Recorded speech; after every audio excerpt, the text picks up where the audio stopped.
words on my mouth, gotta stay on the route. Troubles come and go, even on a mountain high or the valley low. Never let your faith go. Oh. Never let your faith go. I've been there before, so confused and I know which way to go. Stressed out, words so crazy, might as well stay in the house. You're trying to rise up, got terrorist disguise, they look like us. But we know that we just what? We gon' be alright. Come on, we gon' be alright. We gon' be alright. Y'all believe that? Say it. Alright. We gon' be alright. We gon' be alright. We gon' be alright. We gon' be alright. We gon' be alright. Come on, tell 'em, tell 'em, tell 'em. Alright. In these fast days, evil times will come and it's here today. Look at all the hate, senseless crime and murder. Human trafficking, racism, police brutality, bullying and rape, trying to mistake. Let your kingdom come, let your will be done. Let your glory rise, let your sun shine. Through the dark clouds, even the storm and the rain, we will shout. All right. 'Cause we don't have to night. Hey, we gon' be alright. We gon' be alright. We gon' be alright. We gon' be alright. We gon' be alright. Hey, don't you worry about it. Oh, no. Don't lose no sleep over it. Oh, no. I believe and receive every word that you promised me. We gon' be alright. Hey, say we gon' be alright. We gon' be alright. Say we gon' be alright. We gon' be alright. Hey, don't worry about it. Oh, no. Don't lose no sleep over it. Oh, no. I believe and receive every word. Come on, listen up. We gon' be alright. Say we gon' be alright. We gon' be alright. Say we gon' be alright. We gon' be alright. Don't worry about it. Oh, no. Hey, don't worry about it. Oh, no. I believe and receive every word that you promised me. We gon' be alright. Hey, say we gon' be alright. We gon' be alright. We gon' be alright. Hey, the battle isn't yours. It belongs to the Lord. Say we gon' hey. We gon' be alright. It's gonna be alright. It's gonna be alright now. It's gonna be alright. It's gonna be alright.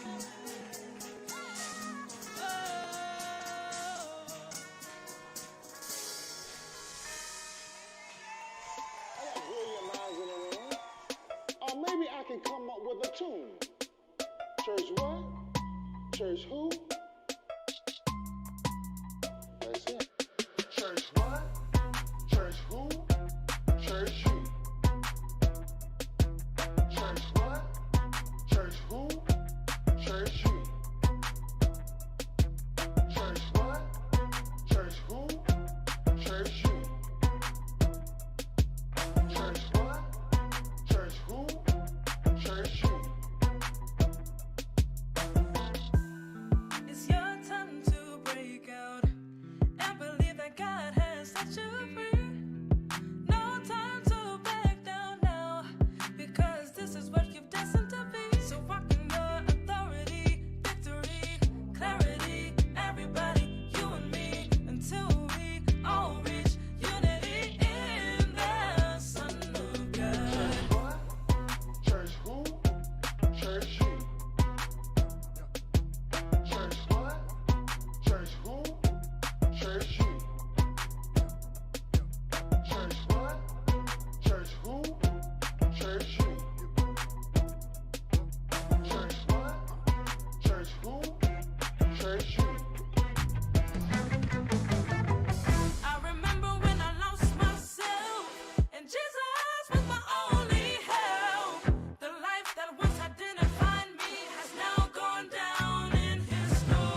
Christian, that doesn't mean I cut my circle, turn on people that sin, and I'm in a building full of people filled with God and His grace. But when we lead a church behind us, tell me who do we save? It's crazy. I've been forgiven, but my story ain't finished. I've witnessed family turn addiction into death within minutes. It's a religion, no.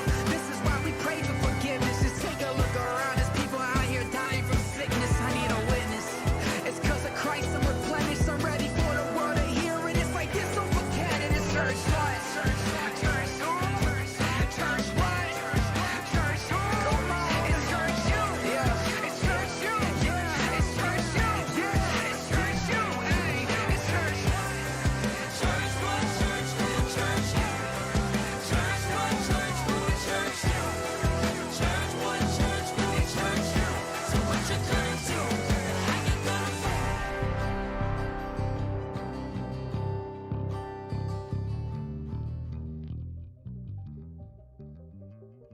We, the members of the Libertarian Party, challenge the cult of the omnipotent state and defend the rights of the individual. We hold that all individuals have the right to exercise sole dominion over their own lives and have the right to live in whatever manner they choose, so long as they do not forcibly interfere with the equal rights of others to live in whatever manner they choose. Governments throughout history have regularly operated on the opposite principle, that the state has the right to dispose of the lives of individuals and the fruits of their labor. Even within the United States, all political parties other than our own grant to government the right to regulate the lives of individuals and seize the fruits of their labor without their consent. We, on the contrary, deny the right of any government to do these things and hold that where governments exist, they must not violate the rights of any individual, namely, 1, the right to life. Accordingly, we support the prohibition of the initiation of physical force against others. 2, the right to liberty of speech and action. Accordingly, we oppose all attempts by government to abridge the freedom of speech and press, as well as government censorship in any form. And 3, the right to property. Accordingly, we oppose all government interference with private property, such as confiscation, nationalization, and eminent domain, and support the prohibition of robbery, trespass, fraud, and misrepresentation. Since governments, when instituted, must not violate individual rights, we oppose all interference by government in the areas of voluntary and contractual relations among individuals. People should not be forced to sacrifice their lives and property for the benefit of others. They should be left free by government to deal with one another as free traders, and the resultant economic system, the only one compatible with the protection of individual rights, is the free market.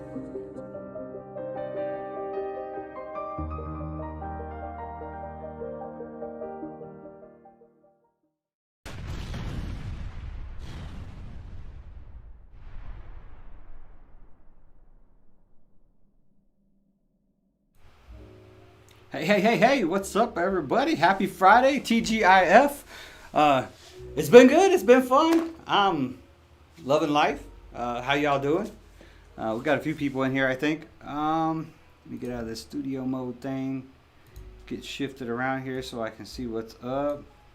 So, yeah, man. So, I'm not...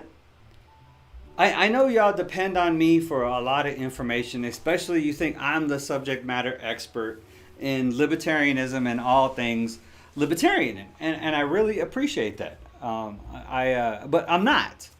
There's a lot smarter people than me out there when it comes to libertarianism and libertarian philosophy and stuff. There's people that have been into this thing for a lot longer than I have, and they know a lot more than me. But you know how I am.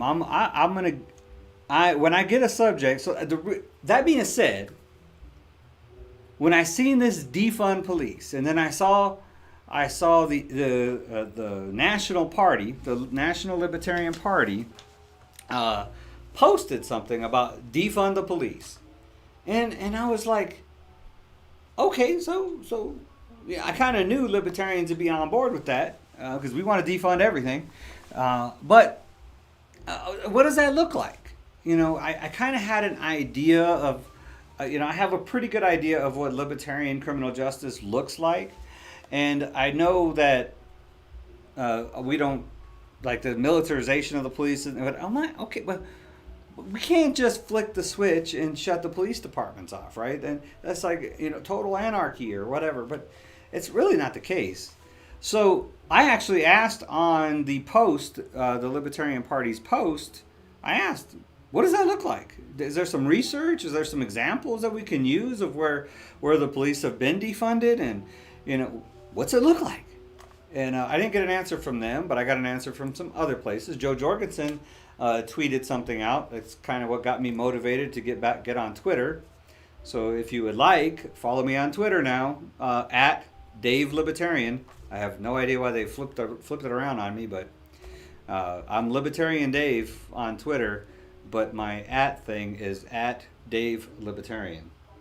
I don't know if they thought it was a first name, last name thing or something, but yeah. But anyways, at Dave Libertarian on Twitter. So I was confused.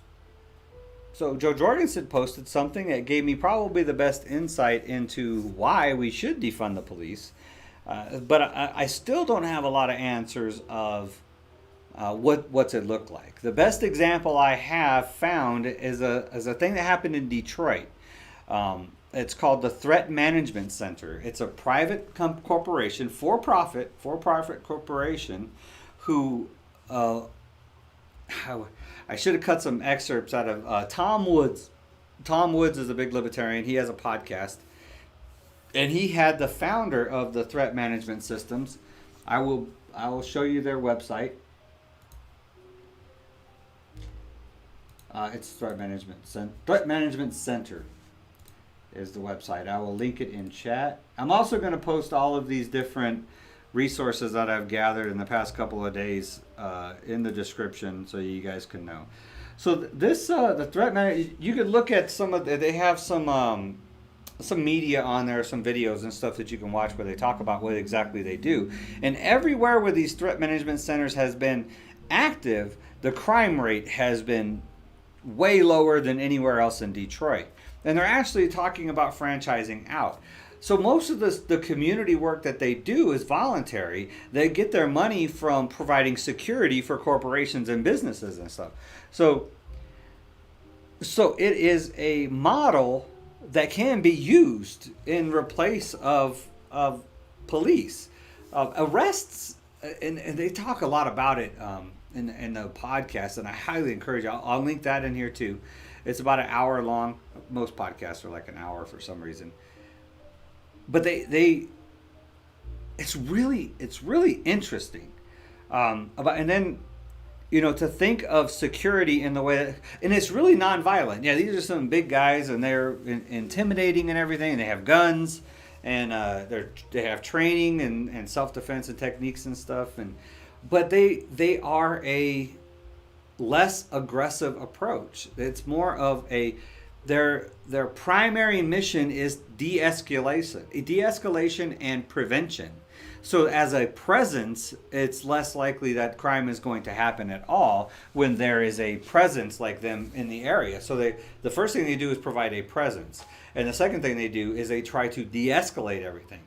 So it's it's led to less violent interactions. So while our police are being trained in these warrior tactics and techniques, we have this private corporation who is training their people in de-escalation and nonviolent techniques, and they're winning. The private company is lowering crime rates at a faster rate than the police. So it's fascinating. Oh, I actually have the website. I can pop it up for you. It's on the other screen. So.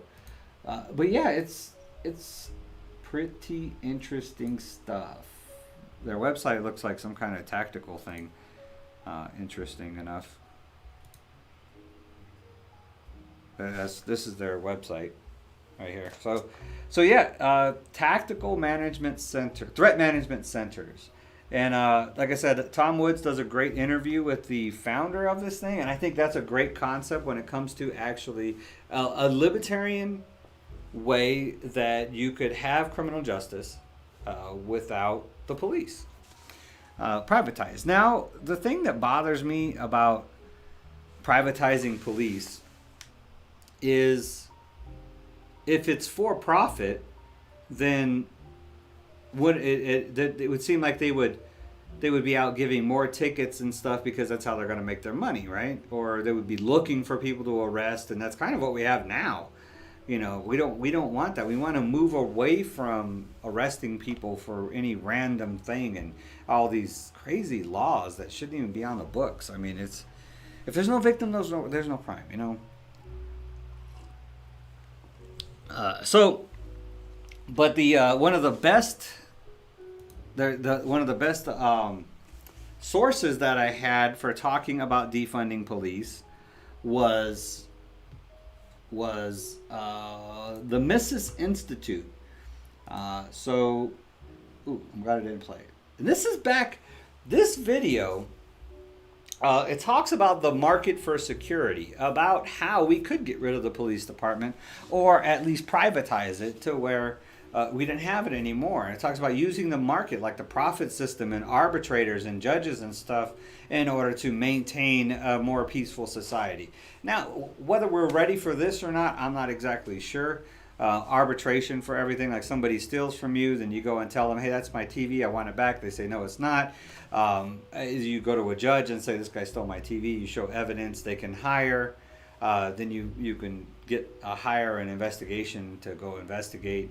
If they find out it really is your TV, then the big thugs go in there and take your TV back and give it to you, and then with restitution. So it's kind of a confusing concept. Like I said, I'm not exactly tracking on that, but what I'm talking about is completely getting rid of the police completely, and that's not what this is about. This is not about getting rid of the police. This is about defunding the police. So most of the people that are talking about defunding police are talking about defunding them in order to shift the money to other social systems that would reduce crime, like homelessness, mental health systems, and stuff like that. Of course, we don't get our money back, which I think helps reduce crime too. The more money that people can keep. So the next really good article that I got was from the Jo Jorgensen. She tweeted this out and she linked it to this article from. Oh, let me link the YouTube, the Mises Institute YouTube. Wow, that's a huge. Why does it look like? Oh, okay, I get it. So this article is from The Cut. Since Joe posted it, I'm going to assume that it's a reliable source.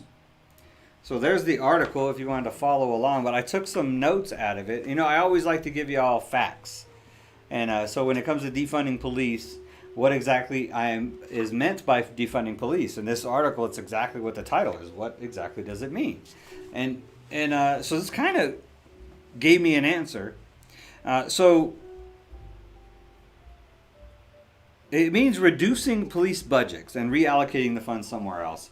Public health, education, housing, youth services, and stuff like that. Some people want to abolish the police altogether. Most of those are anarchists. Even libertarians. And I'm going to tell you something. As my libertarian philosophy has always been that government should be limited to the smallest extent possible, and that is to protect individual rights. So it's to protect my liberties from somebody else violating them or something, right? So what does that entail? So my philosophy has always been that government's responsibility extends to the police, the courts, and the military. You know, that's pretty much all we really need the government for. It's for those things, to legislate those things, and that's it. So this was kind of rough on me because I'm like, okay, well, how do we defund the police and still maintain a safe and peaceful society? So that's what I was going for. So what they're talking about, and I didn't realize this, but of course, every time we get into government agencies, we see exactly how inefficient and incompetent they are. And this is going to be another perfect example of why we should not be using taxpayer dollars to fund these things. It should be paid based on performance. It's not. It's because it's taxpayer funded. They're using your money. It's not important. They just throw money at things. The same thing they do with education. They just throw money at it and expect it to get better, and it doesn't work. There has to be some more meat in the game than just throwing money at it, because then the money just goes wherever. It's not their money that's being spent. It's our money. So it's not as important. It's like, for one, they think it's like this endless supply, and it's not. The United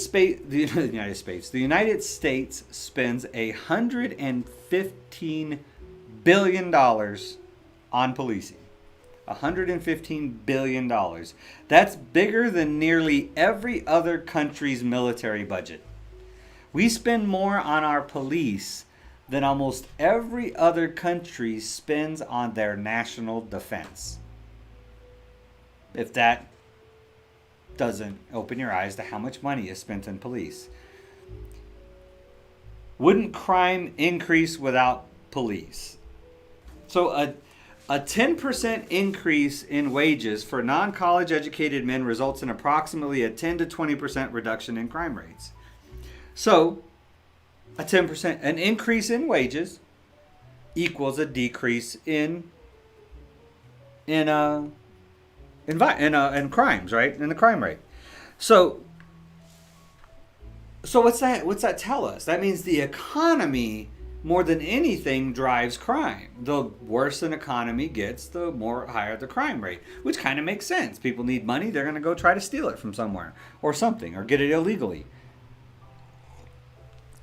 So that would seem a logical place to throw in that, we need minimum wage laws. But how would that help?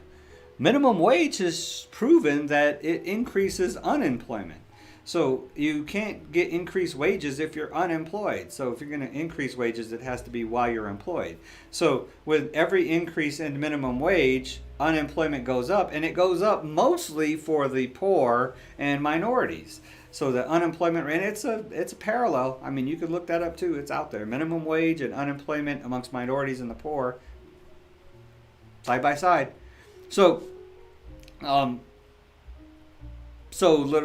wage isn't the answer. So the answer is to stimulate the economy, and or actually just leave the economy alone, and it would be more free to prosper, and we would have less crime. So as the government continues to meddle in our economy, that's going to influence our crime rate and stuff as well. So the other thing I looked at was, do we really need police? How efficient, how good are the police?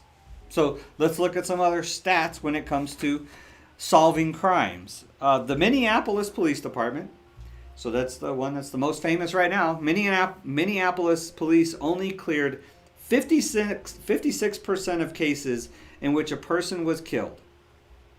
They only cleared 56, barely over half of the cases in which people were killed. Baltimore recorded at least 347 homicides, which was record-breaking a level of violence. I think that was back a couple years ago. But ended the year with a 32% clearance rate for homicides. 32%. 32%. So we're hovering around half, and now we're down to 32% in Baltimore. So in 2017, police closed just 32% of rape cases, and hundreds of thousands of rape kits have sat untested in police storage for years. So the evidence is probably not even any good anymore. So how efficient is our police operating? I got an answer for how to increase that efficiency too, once I get done going over these numbers with you. The FBI database states that about 30% of robberies and less than 15% of burglaries and motor vehicle thefts results in arrest. Less than about 30%. 15% for burglaries and motor vehicle thefts. These are stats, people. It's the inefficiency of government. It's what happens when there is no profit in it. When you don't have any meat in the game, you can't. I mean, you like to depend on the morality of people. You would think that people would want to help. But let's face it. I mean, if there's nothing to gain and you're only getting paid because taxpayers are paying you. You know, you're only getting, I mean, it's a guaranteed paycheck. You know what I mean? It's not like your company can go out of business. The police department's never going to go out of business, right? So there's no threat of that. See, if it was privatized, then different companies could compete for the business. You know, the company that does better burglary investigations is going to have a corner on that market unless they start slacking off and can't close cases, then another company. You know, it's a market system. And I just feel that the more you look at a market system that's driven by competition and stuff and not by government, and where you actually have meat in the game, where you get paid for your performance instead of whenever taxpayer money is funding something, there's no pay for your performance. You're just getting paid. They just throw money at it because it's not their money. It's our money. So yeah, that's it. So the other big talk about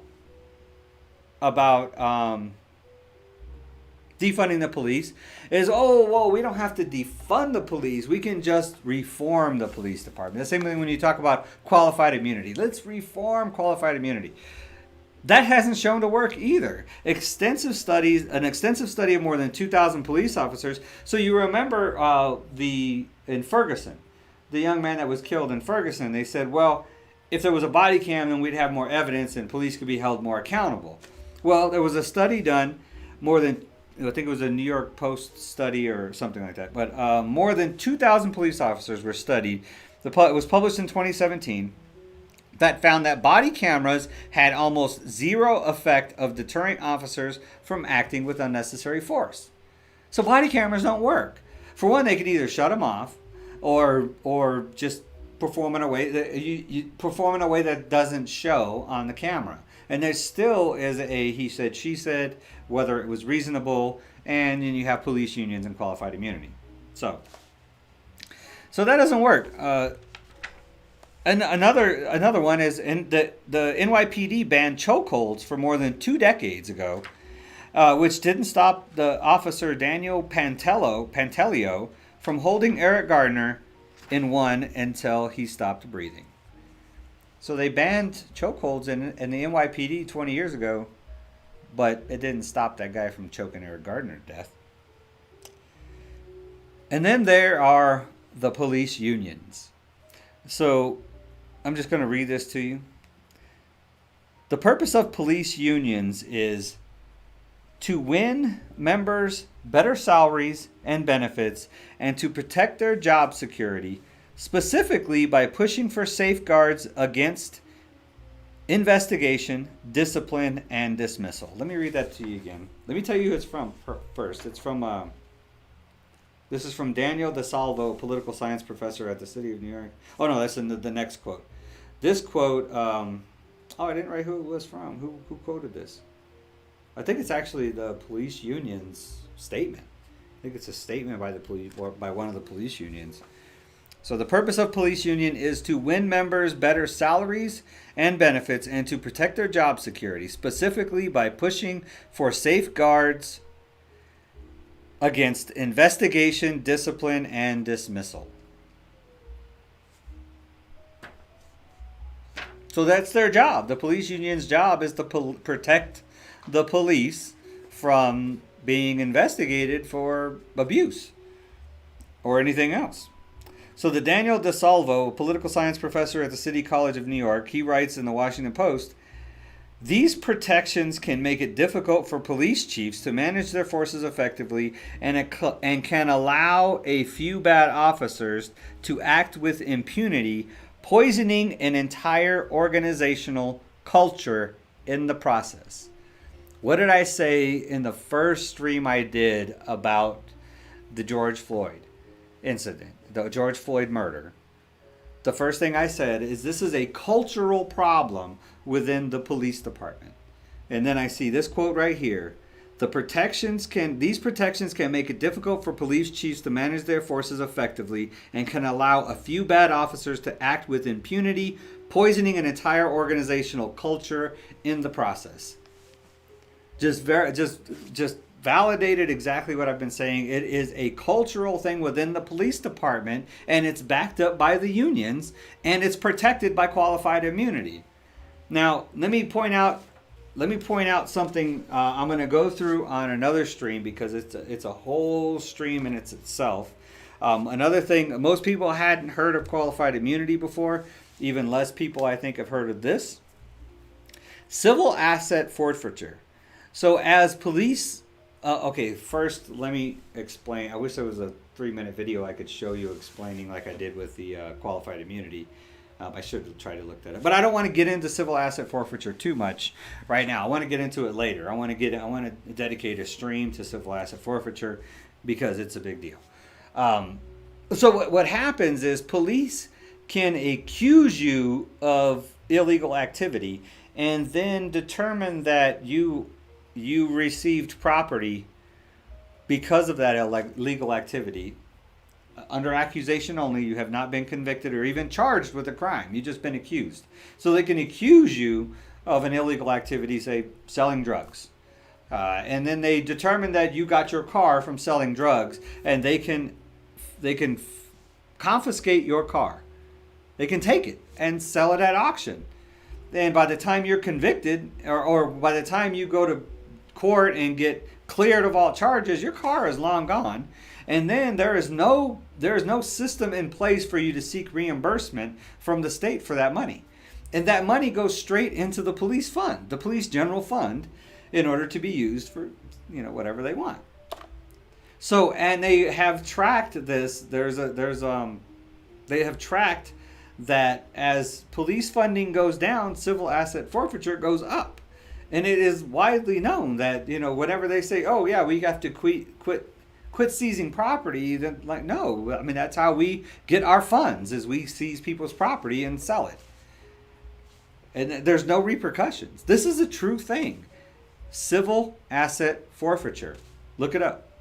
So if you're talking about defunding the police, be careful what you wish for, because they're just going to start confiscating more property from innocent civilians. Innocent citizens that haven't done anything, they just get accused. I mean, literally, there's testimony out there of people who've been pulled over in their car, and it's been suspected of being stolen. The person gets kicked out of the vehicle. They impound the vehicle, auction it, and sell it, and never even arrest the guy. And then it comes to find out it really is their car, but by the time that's impossible for them to get reimbursed for it because there's no system in place for reimbursement. It is wild, people. It is wild. Civil asset forfeiture. So we need to look at that. This whole police reform needs to happen. Something needs to get fixed though, because this is just ridiculous. I really like what Justin Amash is doing with the bill, and we have at least one Republican that has jumped on board with co-sponsoring Justin Amash's bill to end qualified immunity. So that's good news. Hopefully more people will get on board with this. Of course, it was a Republican from California. I didn't know there was Republicans in California, but surprise on me. But so there's that, and then another thing in the news.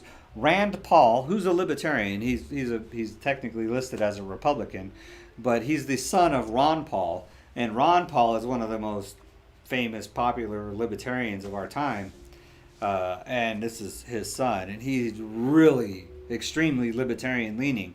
He's one of those infiltrators, we call him. So he's a libertarian in Republicans' clothing, because he goes to battle with Republicans all the time. He's not Donald Trump's favorite guy. But anyways, Rand Paul, he's a senator out of Kentucky. He introduced a bill called the Breonna Taylor Act, that will eliminate no-knock warrants in the United States. So it will they cannot enter somebody's house without announcing who they are and their intent and what they're doing there. So hopefully that one gets passed too. I haven't seen sponsors. This one came out of the Senate, so I think it has to circle back around to Congress. So I'm not sure exactly how that works if a bill is introduced in the Senate. So another great one. I mean, it's outrageous. I mean, if you guys do know the Breonna Taylor story, it's where it was a narcotics raid. For one, in the war on drugs, make a lot of things better. Breonna Taylor would still be alive. So they were suspected of, she's an EMT, and she was suspected of something, narcotics related. I think that's the only thing I heard was narcotics related. So in the middle of the night, they kicked in her door. No knock, no nothing, no announcing police, nothing. They just kicked in her door. They rushed in. Her boyfriend was with her. Her boyfriend picked up a gun to defend himself, not knowing who just busted through the door. He fired and he shot a cop in the leg.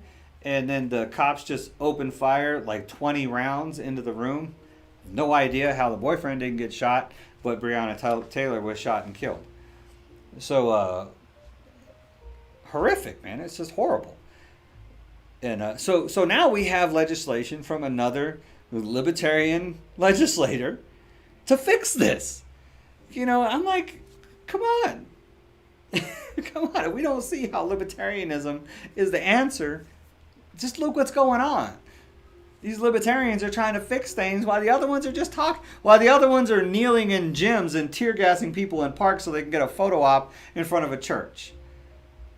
You know what I mean? It's a bunch of publicity stunts and stuff when they should be working, man. Do your job. Fix something. You know, do something. It's just all about the media now, man. It's crazy. Hey, what's up, Fighter69? What's going on, man? Open Sesame. Oh, yeah, man, I hit 400. I got my 400. 400. Appreciate y'all, man. Thanks a lot, man. If you guys been sharing my content or spreading the word, I appreciate it. I love y'all. Thank you. We almost halfway there to where I can actually post some crazy stuff all week on the community page. That's really what I'm looking forward to, man. I want that community page so I can just throw up, because LP Texas, I encourage you to go to LP Texas's Twitter or Libertarian Party of Texas, their Twitter, Facebook page. You know, hopefully, I need to write down all these things I need to link, but I'll post a link to them in the description too. But it's they post some really good one-liners,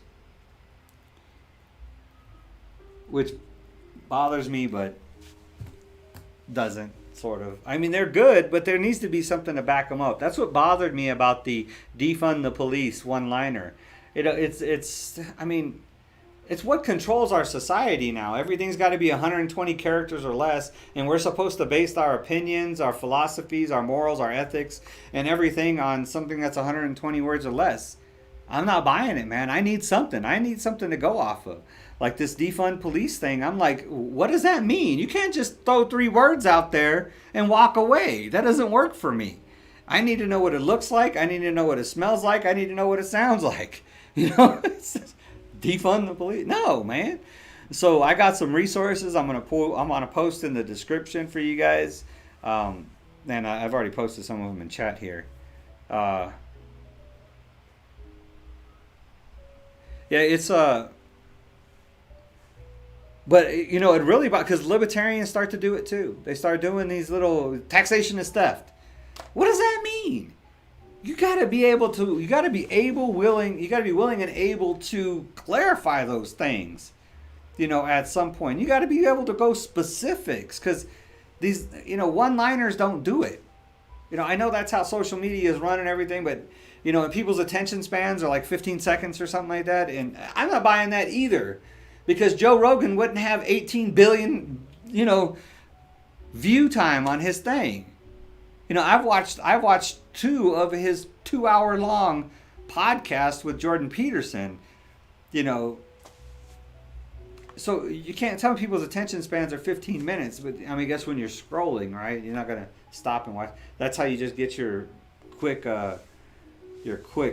fix of information or whatever, but I like to dig deep into things, man. I want to know what's going on. Open Sesame, I've been following the Libertarian Party since watching you and evolve. Yeah, and you still got to dig. I encourage y'all to read through the platform. The Libertarian Party platform on lp.org is really short, and it's really easy to read. It's not like, and does the Republicans and Democrats even have a platform? I don't know. It would look extremely similar. There it is. Okay, so oh wow, if I would have typed it out, I was just gonna guess and type it out and put it in chat, but so but yeah, it's a world of one-liners, man. Oh, look here, they made it easy for me. Oh, here it is. Really? I don't want to share it there. Huh. Well, this is going to be ugly, but can I just do this? See if this works. It should work. It'll be a lot less ugly.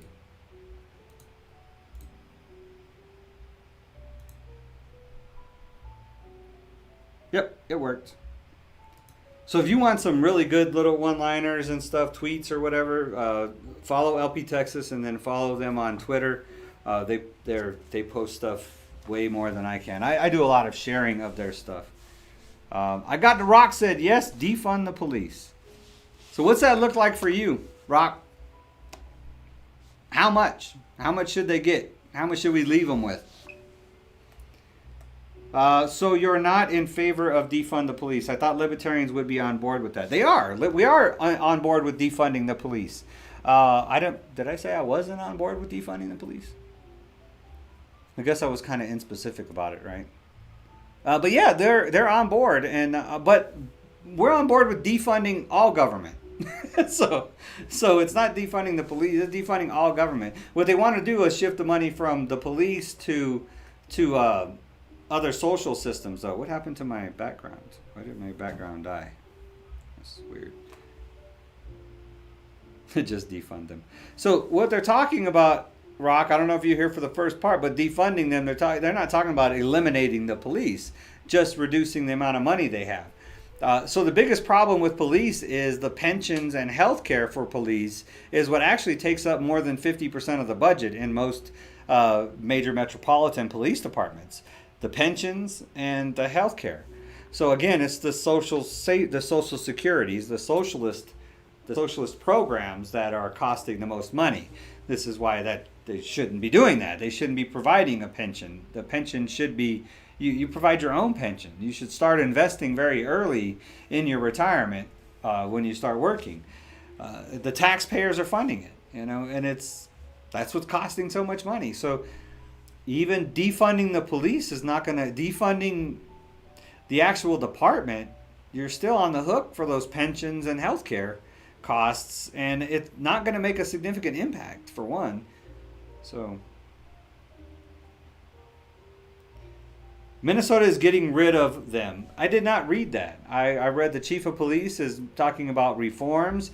The chief of police is going head to head with the police unions, which is good, I guess, because the mayor's now got his back. So, but I haven't seen where they're actually going to get rid of the police department. I've heard the thing about that the city council is going to vote unanimously, which would be veto proof, to eliminate the police department. It's going to be interesting to see how that plays out. How does that work? I know what the sheriffs and the state police and stuff are like, looks like we're hanging out in Minneapolis for a while. So there is a way too many law enforcement out there anyways. I mean, why can't we just have a sheriff's department?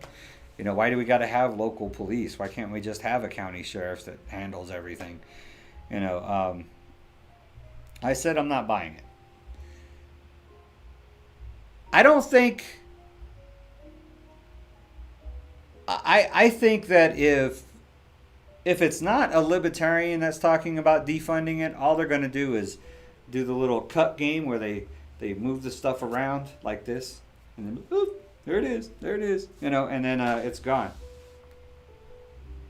So Minnesota is going to go private sectors. Bernie said, defund them all.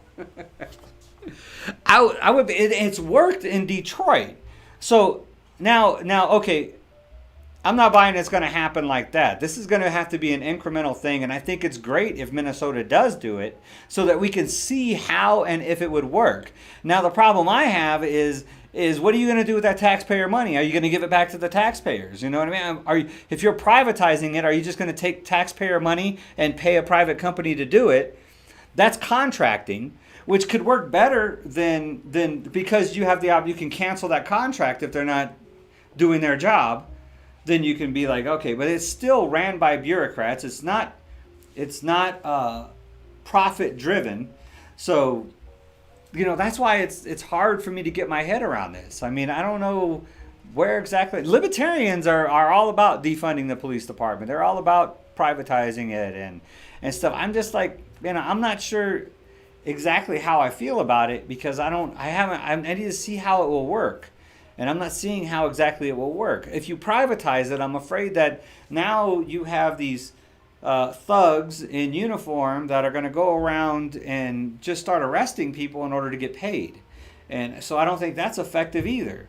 So, you know, I guess you could privatize or have contracting with some kind of political oversight. But then if you have oversight like that, then you leave it open to corruption. It's tough, man.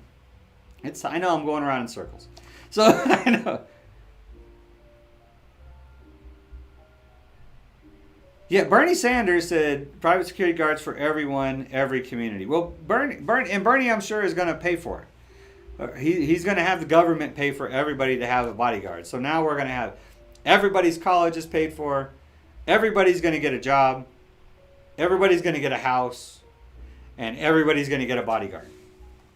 Did I miss something? He said we should defund them and have patrols for each community. That's libertarian, but the community would pay voluntarily for the patrol. You know what I mean? So you would, like, as a community, you hire your security for your community, and they would patrol your community and keep it safe. And if they didn't do their job, you hire somebody else. And then if something happened, a crime happened at a particular house, and the security could go up. I don't know. I guess they could arrest the person, and then the person would be fined and have to pay restitution to the security and to the person they committed the crime to. So, you know, there's a lot. There's Mary Ruwart covers that type of justice system in Short Answers to Tough Questions. It's a book by Mary Ruwart, Short Answers to Tough Questions, and she covers a little bit about the how criminal justice would look in a libertarian society.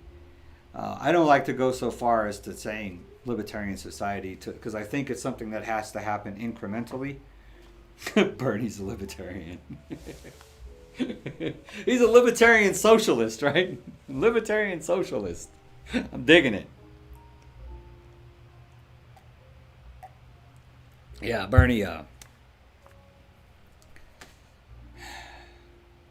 Bernie's been in politics too long. I don't see how somebody can do this for that long. I've been in politics for about 8 months now. You've been doing it for 40 years. I don't see how somebody could do this for 8 months or for 40 years. I'm not saying I'm tired. I mean, I'm still loving it. But,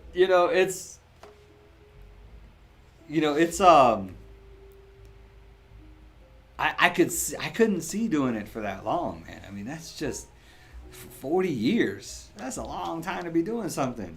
And then some people have been in. Why does my background keep disappearing? It's weird. Did I have my lights on wrong or something? Hey, let me flip this light a little this way. But yeah, it's that's tough, man. Let me see. I got something else here.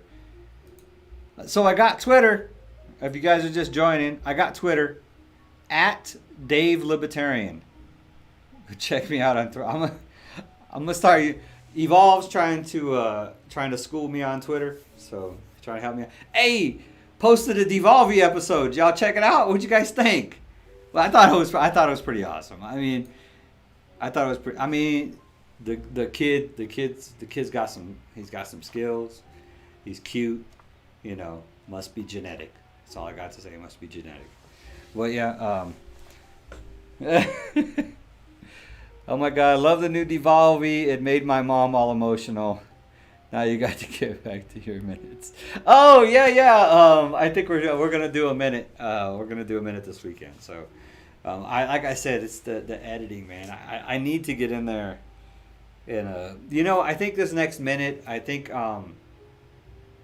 It doesn't make any sense to do that, but I've got videos that I've shot myself. And I went in to edit them, and I don't know if I'm just too perfectionist, like I'm looking, make it too perfect or something, or I don't know, but I just never satisfied with my editing or how it comes out and stuff. Best one yet, huh? That's cool, man. I'm glad you guys liked it. Yeah, it was cool. It is funny because it's just funny that out of the mouths of babes, and it's just get back into scripture real quickly. It says that I forget, I can't quote scripture. I can't tell you what scripture was. I just know what I've read in the Bible and how I received it, and a lot of times that's how I regurgitate it. But it says as if the only way to get to heaven is to come to God as a child, right? We need to be as a child to God in this world or whatever, and it's just funny to see how kids see things, right? Like so what, It's like, so they have a different color skin. Who cares, It's the same way we all should think, We all look at that and we're like, where did we lose it? You know what I mean? At what point did we lose it? Middle school, because I think everything bad happens in middle school. I seen Evolve hand in one of the shots. The editing was slipping a bit. I'm not telling you what the new minute's about. It's top secret classified G13. It is. The new minute literally may not have a title. We're probably not even going to title it. We're just going to shoot this thing and say, you add the title. What do you think it is? What do you think this video is about? So, and it's not, and this one is, I'm going to use it as a Libertarian Minute, and I'm going to try to see. I don't know if I can make it Libertarian or not. It's not really that liberty related. This Libertarian Minute isn't, but I'm going to roll with it. So it won't be a Libertarian Minute. It's just going to be a minute. There's something I'll be able to twist this up and make something libertarian out of it, but it'll be really good. I think it's going to be I think y'all are going to dig it, and it's really appropriate for right now. So hopefully we'll get that shot this weekend. I think we should be able to get it done this weekend. So and both of us will be in it, so should be fun. What else did I want to talk about? I had some notes. I always have notes.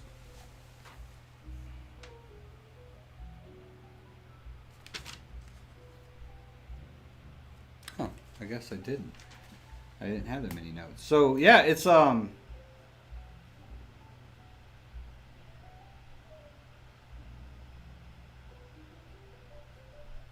you should do a minute on George Floyd.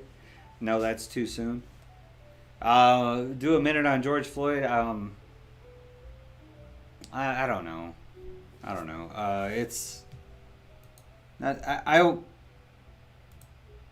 generally I like the minutes to be thought provoking and funny. That's the two things that I want to do. I want to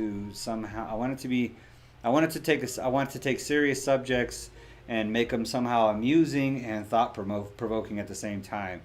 And it's that amusing part. I really can't, and I talked to Evolve about this too, that it's hard for me to point to anything that's the least bit amusing about somebody casually being murdered on the side of the street. There's just nothing I could do with that. It's just, I couldn't. I still can't. I can't. I could do something on the police. I could do something on police brutality. I could do something on police unions, or there's a ton of things I could do around it. But all that stuff still, to me, it's still just taking away from the fact of what happened to George Floyd. Everything that's happened since then, to me, besides, it's like everything that happened in relation to Breonna Taylor's death and everything that happened in relation to George Floyd's death has been, to me, a total distraction, unless you go to Justin Amash's legislation and Rand Paul's legislation. These are the things that significantly will impact whether those incidents ever happen again. But the Black Lives Matter movement, the defund the police, the protests that turned riots, all the signs, justice for George Floyd, that actually is good. But most of this other stuff, I think, has been just a distraction. It's distracting from the fact that, a cop felt like he could casually, with his hands in his pocket, murder somebody, and that police can just bust into anybody's house without knocking and murder innocent young EMT. Why are we distracted from that? We have to recognize what's going on and stay focused on what the real problem is. The real problem is the police. The real problem is laws. The real problem with Breonna Taylor is the no-knock warrant, for one. First and foremost is the no-knock warrant. And second of all, they were busting in there because, oh my God, somebody might actually be consuming something. Because it was a drug raid. So they were raiding her house because they thought she might be consuming. There might be some adults in there that are consuming something. We need to bust in there. And then we have a cop gets shot and a young lady gets murdered. So no-knock warrants is first. This idiotic war on drugs is second.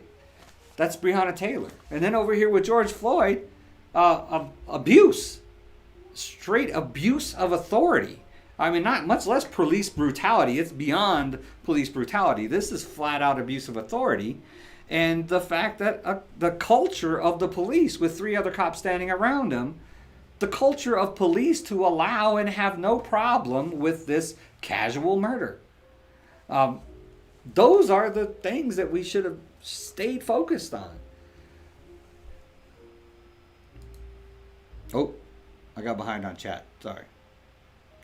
What do you think about people mad and protesting the memorial services because George is a criminal? Man, that's that happened here in El Paso. There's a protest about that. It's I think me and Evolve were chatting about that. He said something about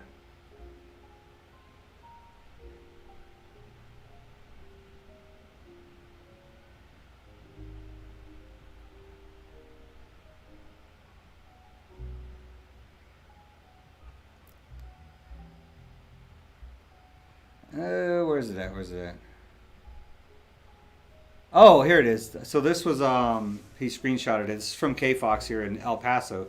City of El Paso to pay tribute to George Floyd. So they're paying tribute to George Floyd. And this person said, this is beyond FF. I don't know what FF is. And if it's a bad word, you're not going to be able to tell me in chat because I have filters. I don't pay tribute to criminals. I don't pay tribute to criminals. That's what was a headline, I guess, from here in El Paso, because our mayor wants to pay tribute to George Floyd, and it's people allowing media and politics, people smarter than them, to twist things up and make them what they are not. It's obviously not paying tribute to a criminal. It's not paying tribute, but to a man who unjustly lost his life to a systematic problem in our society that should have been protecting him. It's silly. It's not paying tribute to the man. It's paying tribute to how he died. Unjustly died at the hands of somebody who was sworn to defend him. That's what we're paying tribute to. That this man lost his life before he should have. He should not have died on that street. That's what we're paying tribute to. What he had done in his past is irrelevant. Whatever he had done in his past he did not deserve the death penalty. Whatever he had done in the past, he did not deserve the death penalty. And that's exactly what he got. So you're not going to pay tribute to criminals, right? So you wouldn't pay tribute to Nelson Mandela? We don't pay tribute to criminals, right? Nelson Mandela spent 25 years in prison because he's a criminal. We're not going to pay tribute to Nelson Mandela? Martin Luther King spent some time in jail. We're not going to pay tribute to him because he's a criminal? Did Martin Luther King spend time in jail? I think I read that somewhere. That's ridiculous, man.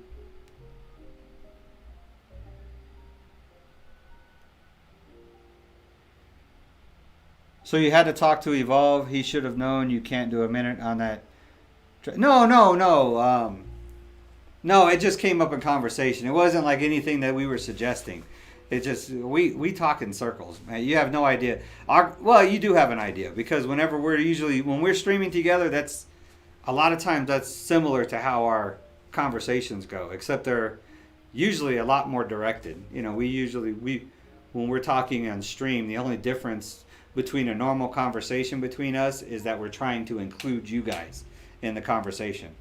When the cameras are off and me and Evolve are talking, it goes back and forth a lot faster. There's a lot quicker interaction and stuff, and we will roll through some topics sometimes. So it's not any way that we could, we try to include you guys in the streams. That's why it sounds a little bit different. But really, our conversations work the same way as you see on the stream. I think that's why it works. I think that's why these streams work so well when he's on board. When he's on the stream is because it's that's the way we talk normally. This is not acting up here. When me and Evolve are interacting, this is how we are all the time. And it's really great because neither one of us neither one of us curse. Both of us kind of have the same a lot of the same belief systems as far as like religion and about how society is and stuff. Of course, we do have our differing opinions and stuff. I'm not 100% sure that Evolve is a libertarian or not yet. I still think he's I'm cracking the case, I think, but it's pretty tough.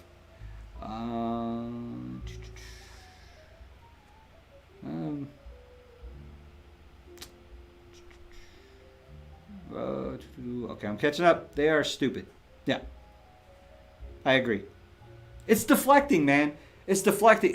And a lot of it, man. This is another. I think a lot of this is another. I don't want to say this. I'm not going to say it. I'm going to say it because I don't know how I can not make it sound right. So, but I think a lot of it is a lot of people are now already to the point that it's time to move on. So when you're saying they're going to pay tribute to George Floyd, they're like, we're still talking about George Floyd. Can we get to the next coronavirus? Is it fall yet? I don't know. So people are already like, oh, we need to move on.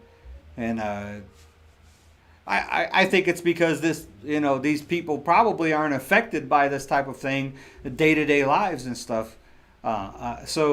So it's like, okay, it's been in the news. Now we need to move on from it. No, this is a continuous thing that's happening in our society, and we should move on. We should move on from it when it's fixed. Like when these two legislations get passed, then maybe we can move on from it after that, and then see if it actually is fixed, or maybe we need to do more. Then the next time somebody is casually choked on the street, let's see if the family gets a chance to sue the police officer and have him thrown in jail. And then, maybe we'll move on from it. But, I think that's the problem is people are, okay, now we're to the point we need to move on from it. And I think if you don't want to pay tribute to the man, then you need to go back and watch the video where this cop with his hands in his pockets just casually killed this guy in front of an entire community in broad daylight on the street with 3 other cops standing around him. So you should go back and watch that video again if you think they should pay tribute. So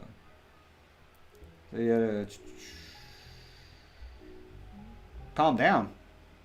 Who's getting excited?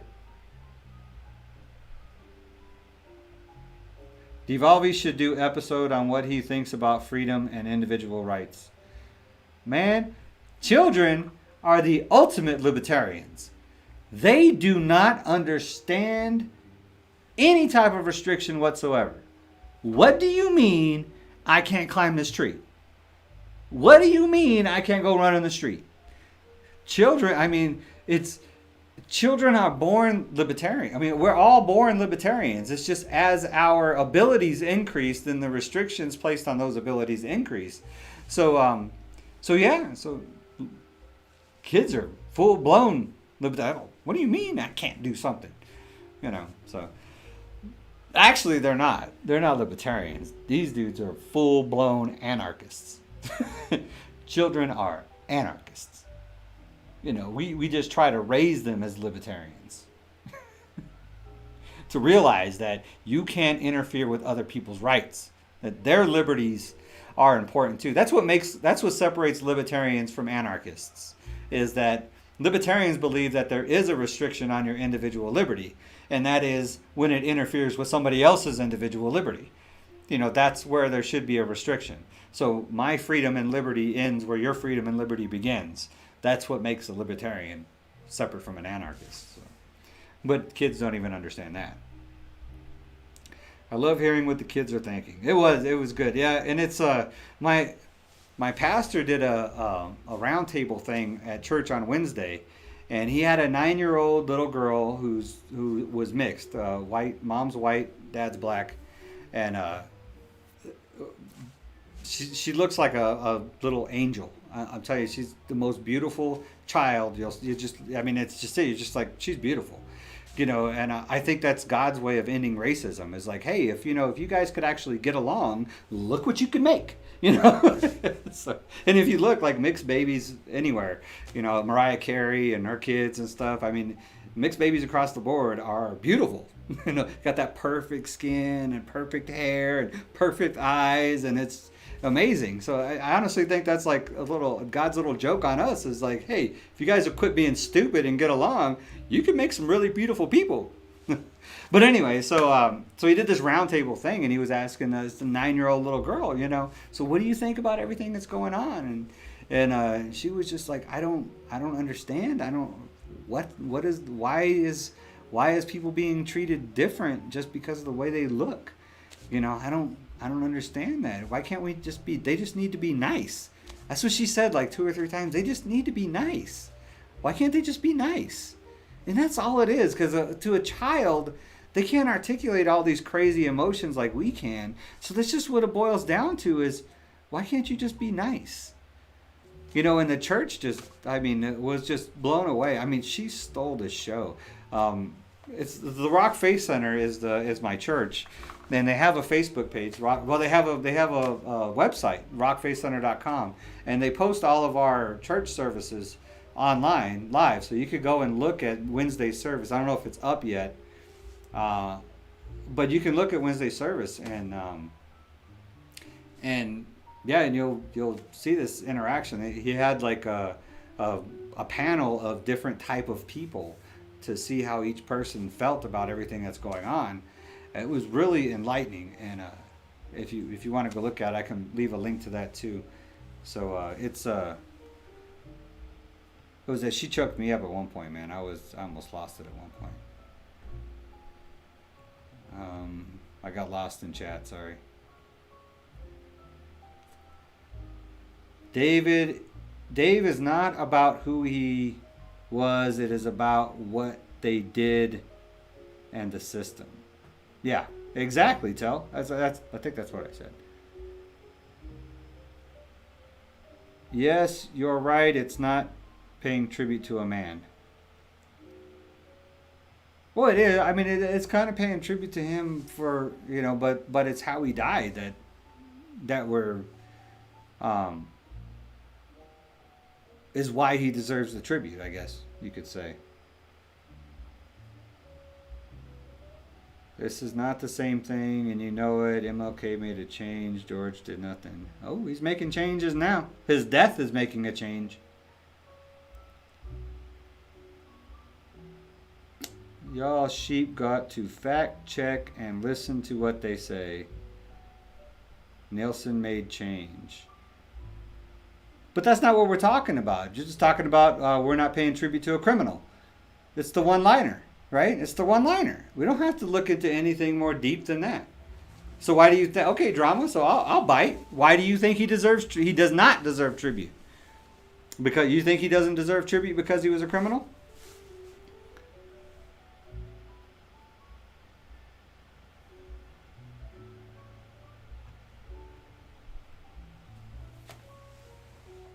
I don't know how far, I don't think I'm that far behind from chat. That's crazy, because it's like, you guys seem to be responding to exactly what I just said. That's weird. I'm used to having like a 20-second delay. I'm actually was getting used to it. So maybe when I hit 400 subs, they gave me a little boost in the algorithm. So now I got better, you know, chat to talk time. So yeah, why would he not deserve a little tribute for being tortured and killed on the side of a street for nothing that deserved it? And so I'm curious to see why he wouldn't deserve some kind of tribute. You know, just something small, just something so we remember him, remember what he did, what he died for, you know, or what caused his death. You know, and I mean, it's like Breonna Taylor. You know, I mean, I'm glad Senator Paul actually named the act after her. So if this act actually gets passed, it will be on the books as the Breonna Taylor Act. And, you know, I think that's a good thing. I don't think congressmen can do that, though. I think congressmen just have to say what it is, you know. So, no, he's not. He's not. He's going to go back to hiding now. So, oh, my God, he called me out. Yeah, he's gonna go back hiding, but yeah, so man, it'd be so easy to do a minute on civil asset forfeiture too. I'm gonna have to get a police uniform or something, man. Does anybody know any Halloween stores that are open now? But yeah, defunding the police. I wish I had more to give you. I'm going to give you the research that I've got into, and I've been digging into this for a couple of days now, and it's really been a tough one for me to wrap my hands around because of the complexities that go along with it. I think they definitely the steps that definitely need to be taken is ending qualified immunity, ending civil asset forfeiture, ending no-knock warrants, and demilitarizing the police. The police do not need to have the same equipment as the military. If you're going to war, then you need military equipment. You don't need to have that kind of arsenal on you. And I think that police training also needs to be shifted into de-escalation of force training rather than straight self-defense, aggressive, show of force type training that might have been necessary 100 years ago. It's not necessary now. I don't think this show of force training is so necessary. We kind of know the force that the police have. You know, when you got the force of the government backing you up and, you know, radios and technology and stuff. If the cops catch you, you're caught. You know what I mean? There's no reason to have this militarization of our police force. All they're supposed to do is police. You know, the word cop, right? The word cop comes from the word constable of the peace. So that's what they're supposed to be, constables of the peace. They're supposed to maintain the peace. So like citizens get in fights or arguments and stuff, then the constable shows up and de-escalates the conflict. You know, or if somebody say, you stole this from me, they come in and they investigate and de-escalate the conflict. They create peace. You know, like my scripture from the last stream was, you know, blessed are the peacemakers, because they'll be called children of God. Oh, here we go. You obviously know nothing about what he did and the life he lived. He killed kids with his drugs, prostitution, rap, counterfeit money, theft, and more. He was never accused or convicted of murder, so never accused or convicted of murder. He wasn't sentenced to death, but he died at the hands of the state, at the hands of the government. He died. I think it was for a counterfeit $20 bill, which probably every single one of us watching on this stream has probably had our hands on at one time or another. So, yeah, I don't know what you're talking about, these drugs and stuff. Was he a drug dealer? Was he a prostitute? He had prostitutes. He was a pimp. Rap, counterfeit. I see he was a security guard. It's usually hard to become a security guard if you have a felony.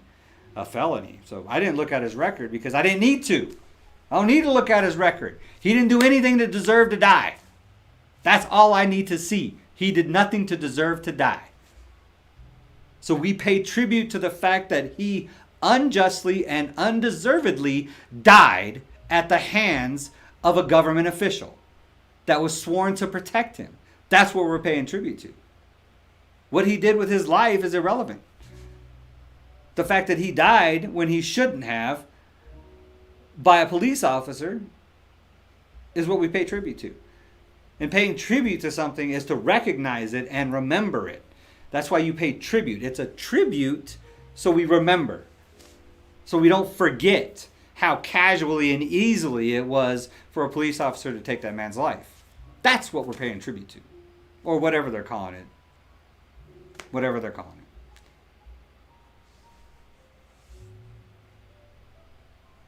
I got the rock. No, man. It's not. That's not how our society should be operating. That was an example. I mean, think about it, people. I could have took that. If I could have took that video, I could have made it black and white. I could have threw it back to the 1950s, and y'all would have totally believed it was shot in the 50s. And you'd have been like, oh yeah, if I would have said, hey, if nobody would have seen the George Floyd video, and I would have made it black and white, and said, hey, did you see this thing at this video from the 1950s of this cop murdering this guy on the street? Y'all would have totally believed it was from the 50s. And then you didn't say, oh no, this was from 2020. It's hard to believe. 70 years, man. No, this is 70 years in the future from the Civil Rights Act, or the Civil Rights Movement. Crazy, man. 70 years. 50, 60, 70, half a century or more away from the Civil Rights Movement. And we still have stuff being captured on film that is reminiscent of those days.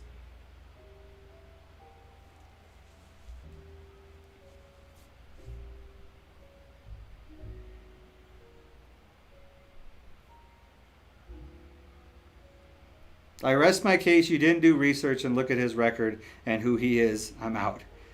I don't have to. Why do I don't. It's irrelevant who he was. What he did with his life. Bye. Deuces. Why are you still here anyways, man? You hate everything I say. But it's cool, man. I love you for it. You speaking the truth, Dave. And in my community, you guys are pretty diverse. So I mean, it's but I mean, to me, it's just common sense. I mean, I try to speak a lot of common sense. So it's just weird, man. You know, it's the thing about politics, though. I got sucked into a thing on Facebook or something the other day, and this person kept putting this hashtag walk away. Right, I was talking about immigration and a local. This person didn't like one of the local city council members who I support, and I was like, you know, because she said that the councilwoman likes illegal immigrants. You know, that she cares more about illegal immigrants than she does the citizens of her district. And I'm like, really, all immigration policy is federal. There's not a whole lot at local level that has to do with immigration. So I don't see what policies a local city council member could have that would benefit illegal aliens versus citizens. And she was like, she kept saying after that, like, well, you need to read what I'm walk away. And I'm like, I'm just looking for a specific policy where she was taking from legitimate citizens and giving to illegal immigrants. I'm just looking for some kind of thing, and she couldn't do it. She kept saying walk away. So she finally posted a link, and I go look, and it was this entire website about it's this Republican conservative website or Facebook page that's dedicated to people who are walking away from the Democratic Party and into the loving arms of their twin sister, the Republican Party. So, and I'm looking, I'm just like, they're like, oh yeah, I had to watch. There was like a lot of LGBTQ people and stuff that I had to walk away because I realized that, they're so full of hate and everything else, and there's no acceptance or anything. I'm like, oh, well, you're going to get that eventually with the Republican Party too. As soon as you disagree with their belief system, then you're going to get, the same thing, admonished and beaten up. The Libertarians are the only ones that are all accepting. So you're welcome. You're welcome to walk away from the government party or the old parties. We had this conversation too, and into the loving arms of the Libertarian Party, where you are perfectly good the way you are.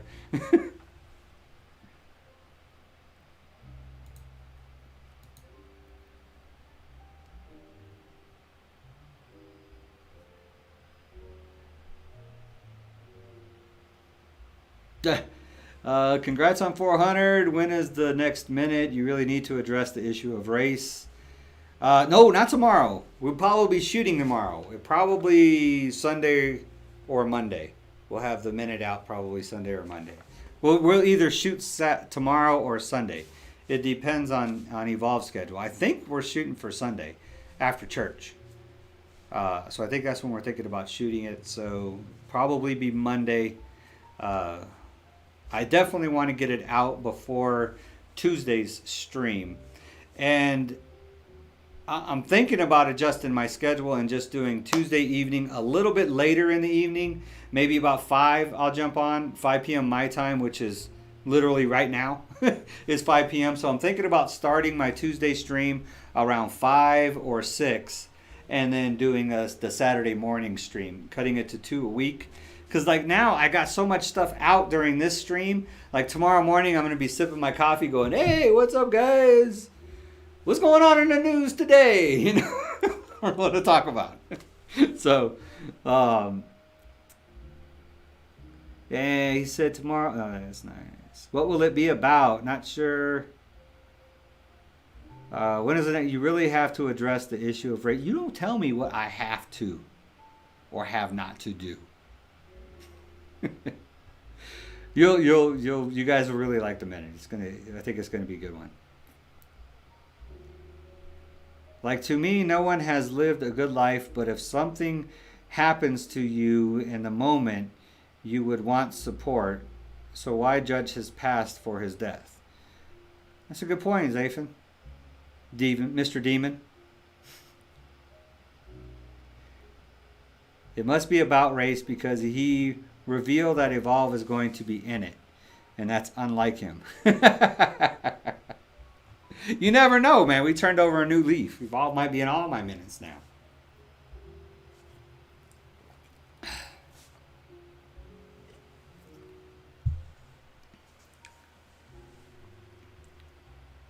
Tell says, Dave, sorry. It looks like there was just a dislike on the video. Man, ain't nothing to be sorry about, man. You are not a success unless you got at least one hater, man. You gotta have. If I didn't get that dislike, I would have went and disliked it myself.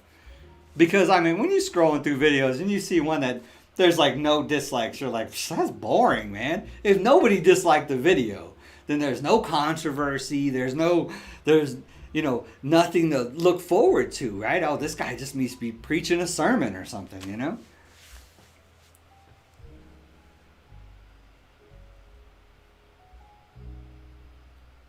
So it would be better if I started it a little bit later, started the Tuesday stream a little bit later. See, like I said, I'm thinking about getting rid of the Friday stream and just doing Tuesday and Saturday. I like the Saturday morning stream because it gets all of the people from Europe. Because there's people from, there was somebody from Indonesia that was commenting on one of the last streams. Indonesia, the Netherlands, India, my whole crew from India.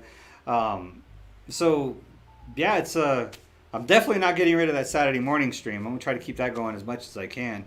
But I want to kind of spread them out because I want to be able to give you guys a really good topic and be really prepared for it. And doing this back-to-back for Saturday, you remember Saturday was an accident, right? Saturday was just like, okay, well, we said some stuff in our stream about India and, we got some dislikes and stuff that were, so I wanted to show some love.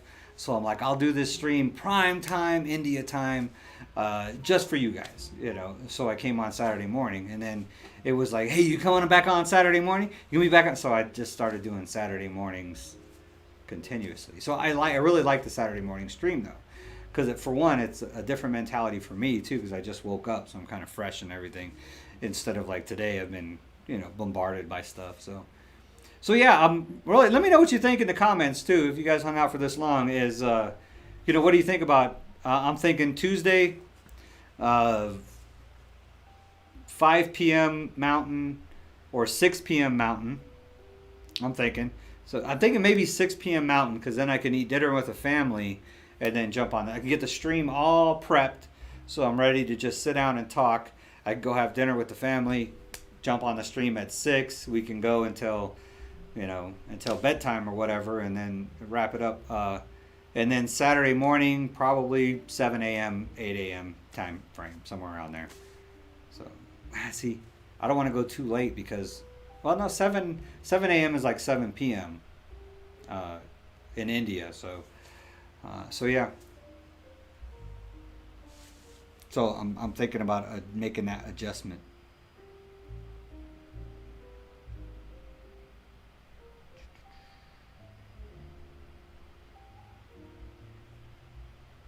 We know who that's from. The guy who thinks rap is a reason to kill an unarmed man.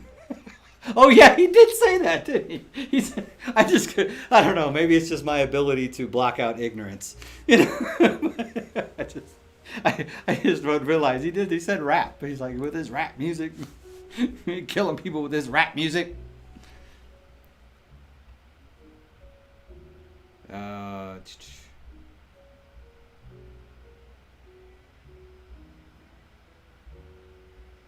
Man, I'm having trouble keeping up with this. Rap is a reason to kill an unarmed man. I wish I want to put that as a quote somewhere. Guy who thinks rap is a reason. Oh man, you know what? So when he comments, I'm gonna save that quote. Matter of fact, I'm gonna save your name with it, so that and this is what I'm gonna do whenever he posts some ignorant comment on in the chat or in the comment thread after the video. I'm just gonna tag that in there. I'm just gonna put that quote in there from you. Where can I know what I'll do. I'll send it to Evolve. It's the messenger. That's why I have it saved. No, I'm not going to celebrate George Floyd, and yes, he was a drug dealer and treated women bad. Okay. Love the stream, though, but I'm with drama on this. I don't think you're with drama. Celebrating the man isn't what we're doing. We're not celebrating the man or his past. We're just paying tribute to the controversial way that he passed away. Oh, don't get rid of the streams. We want more content. It's tough though. So I haven't decided on it yet. So it's still kind of up in the air with me. But I am thinking about adjusting the times a little bit. And yeah, I think 2 a week is good. I don't know though. You know. Well, you know, when I grow up, I want to be just like Joe Rogan. So how many streams does Joe Rogan do a week? I be in class when you stream. I still watch it. That's not good. Unless it's an easy class. You know, if it was a boring class, then cool. As long as you get an A, right? You're getting an A, right? 5th grade classes. Yeah, well, if you're getting rid of streams, can you at least do minutes and Evolve during the week? Because most of us don't make it on Saturdays. I know. That's why I wanted to have one during the week in the evening and then one on the weekend in the morning. So it's just once a week. No, twice a week. I'm thinking Tuesday evening and Saturday morning. Rap is a reason. Bernie. Not a fan of that rap. Them kids and that rap music.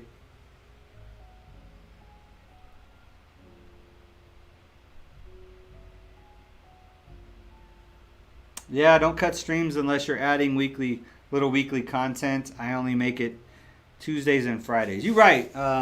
You're right. I shouldn't cut content. So if I'm going to cut a stream, I need to add some uploads. I understand that. I'm tracking that.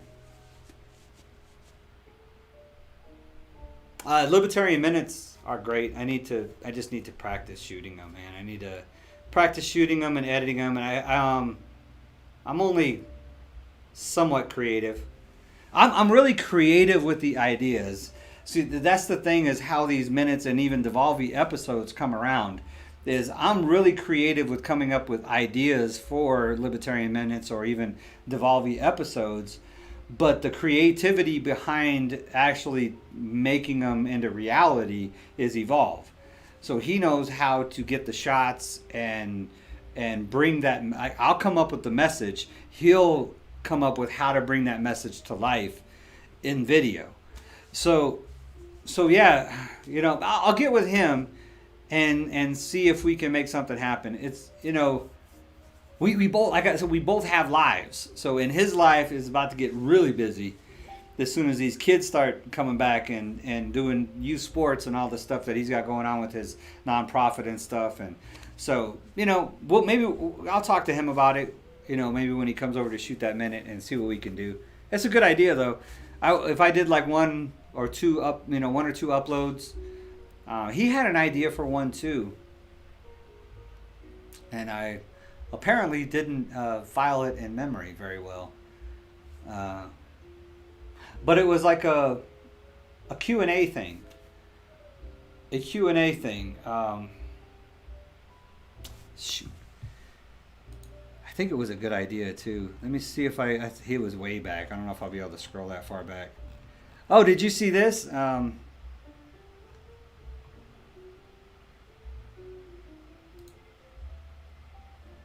he just, come on now. Did you see that they're trying to defund Paw Patrol now? Defunding Chase from Paw Patrol? Yeah, Evolve sent me that. I think specifically because it's PBS. But, you know, Paw Patrol is PBS. So, yeah, I'm just scrolling through some of the stuff that we talked about.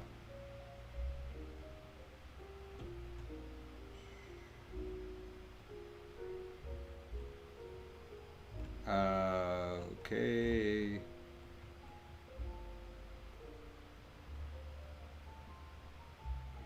Oh. Man, how far back did it go?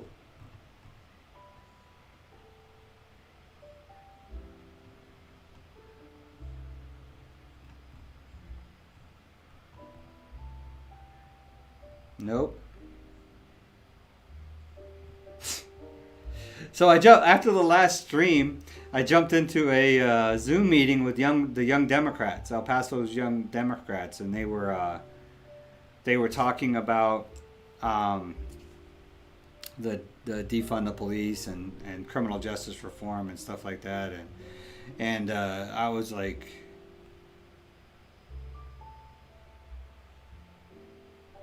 oh, okay, here we go.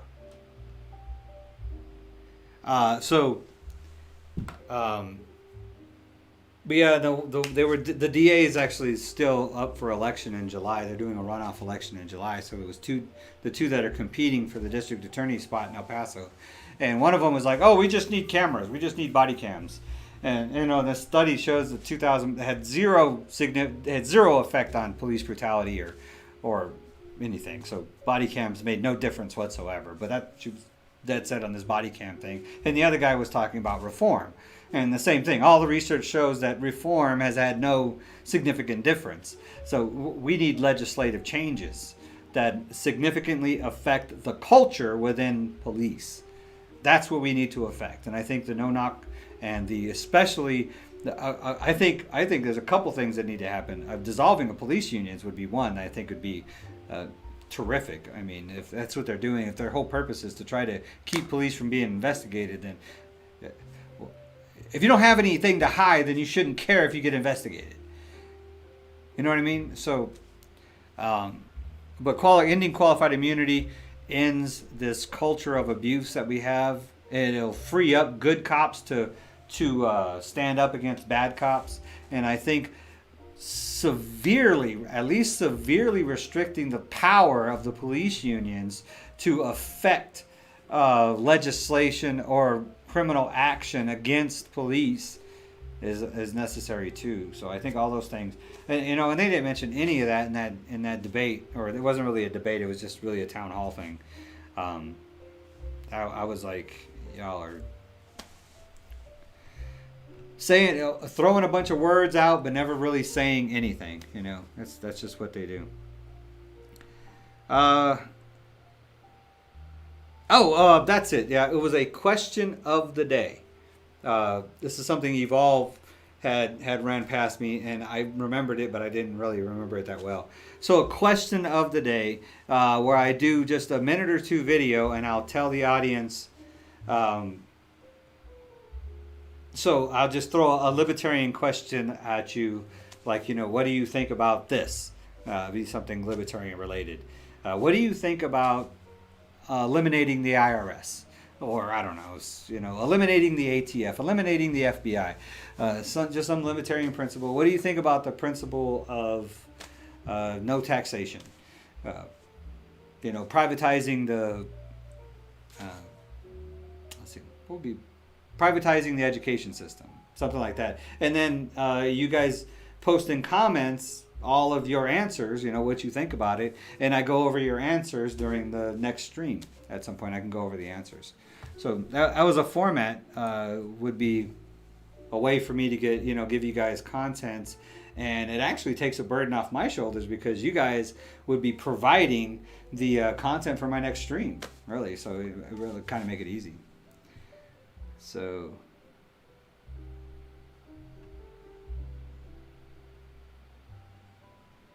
why are you and Evolve cutting content? Evolve, we just want at least once a week.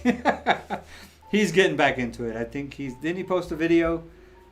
He posted something on Facebook recently. So I'm passing and doing HVAC with headphones on, and so I hear what you're saying. That's cool. Question of the day. Yeah. That's what I was saying. Paw Patrol, right? I don't know, man. We got to get him on. Oh, no, he did say that he's going to do, he's going to shoot a video or something, or do a stream on PBS. He did mention that. He said something about that. I don't know if he said it on stream or if we were just hanging out, but he said he's going to address his problem, I guess, with PBS. He doesn't say he has a problem with it. He never actually said he disliked PBS. He just kind of went a little overboard when I announced that PBS was getting some mills out of that last package they got. So the stimulus package. Paw Patrol, who they kill on there, unarmed. Did the police dog beat up a black puppy or something? My nephew watched that show. I know. My kids love Paw Patrol. Paw Patrol, Paw Patrol. Yeah. The question of the day is a good idea if you are cutting content. I like it. Didn't Evolve say he's going to do something on? Yeah. Jinx, right? I was responding to something above, and you had posted it below. Yeah, I think he did say something. He's gonna shoot something on PBS.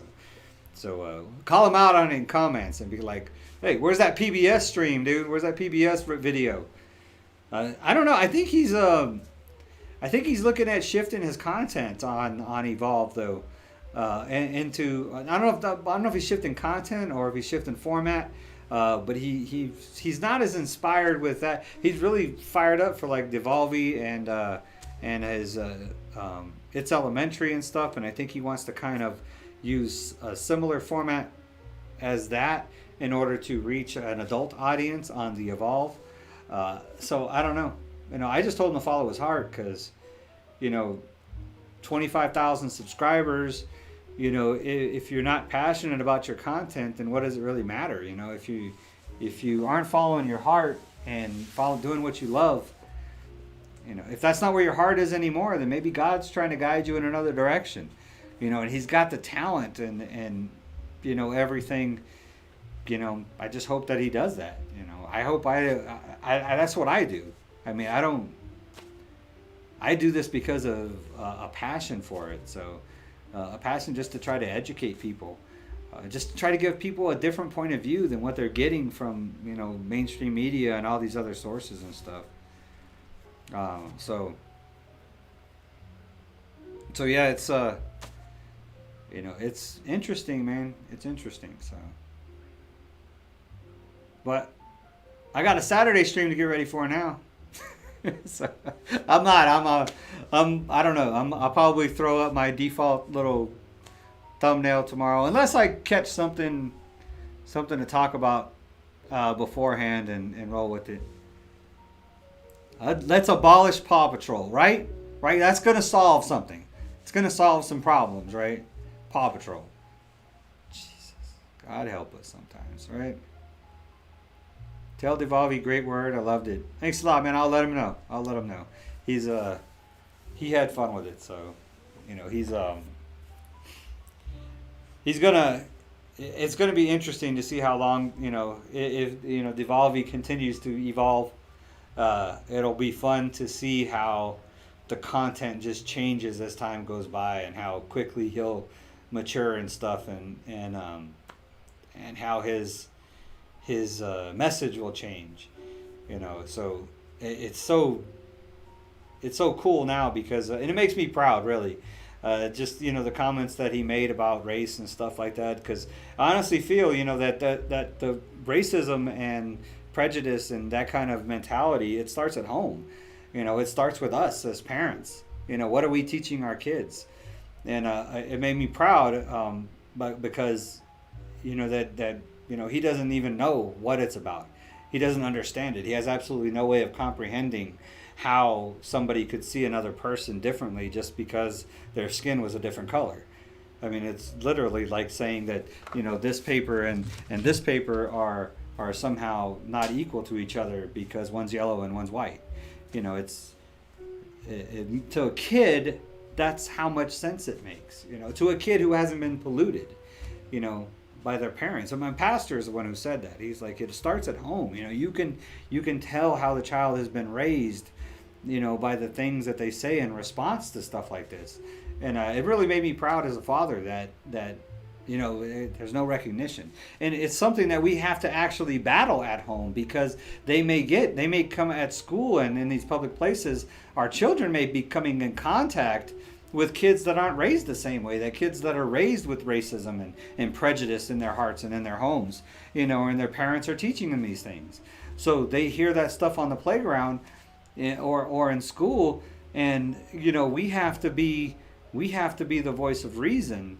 And not only do you can't just ignore it, but you have to legitimately combat that stuff with your moral and spiritual, you know, belief system. So I'm really proud that, and I'm really happy that what I have done for Devolvi has, you know, grown that mentality in them. And I'll tell you, I don't make race an issue with me.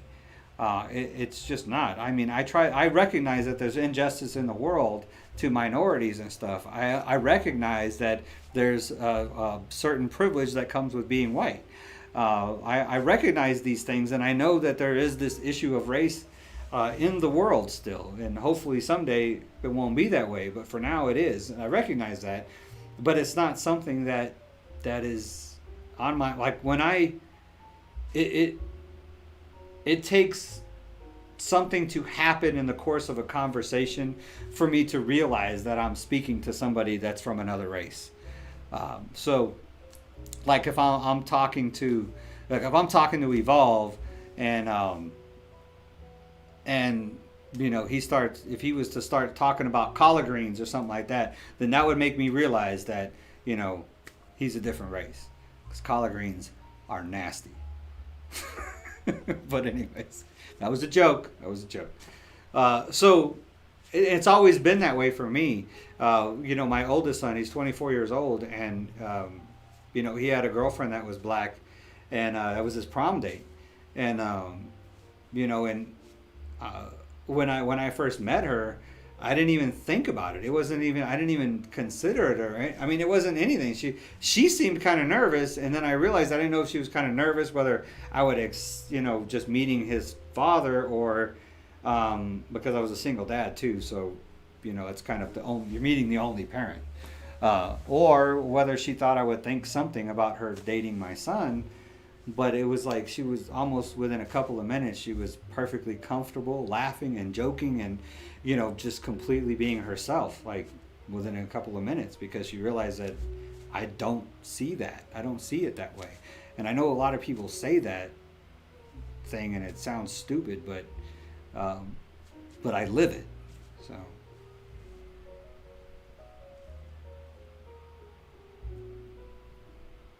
They're going to put them in the pound or something, right?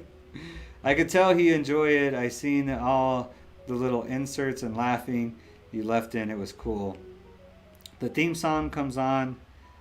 Animal control pull up the paperwork to tell the kid, sorry, the government needs your animals. They're in danger. They're a danger to the people, right? Oh, that would be an interesting Libertarian minute. If we could get some animation in there too. Defund Paw Patrol. Protesting outside what is the tower that they're in? The headquarters? I think they just call it the headquarters, right? The Paw Patrol headquarters. Like, protesters. Oh man, see, somebody needs to make that meme. The Paw Patrol headquarters with a bunch of people protesting around it with the Defund Paw Patrol signs and stuff.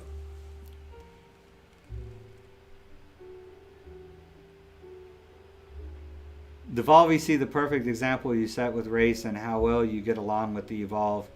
And you could tell he loves Evolve too. He just always great to see how diverse the cast is. Oh yeah, yeah.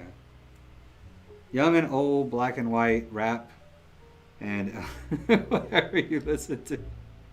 It's refreshing. Yeah, man. Yeah, I don't listen. I like Christian rap. I do. I mean, I'll listen to some Christian rap. I love it.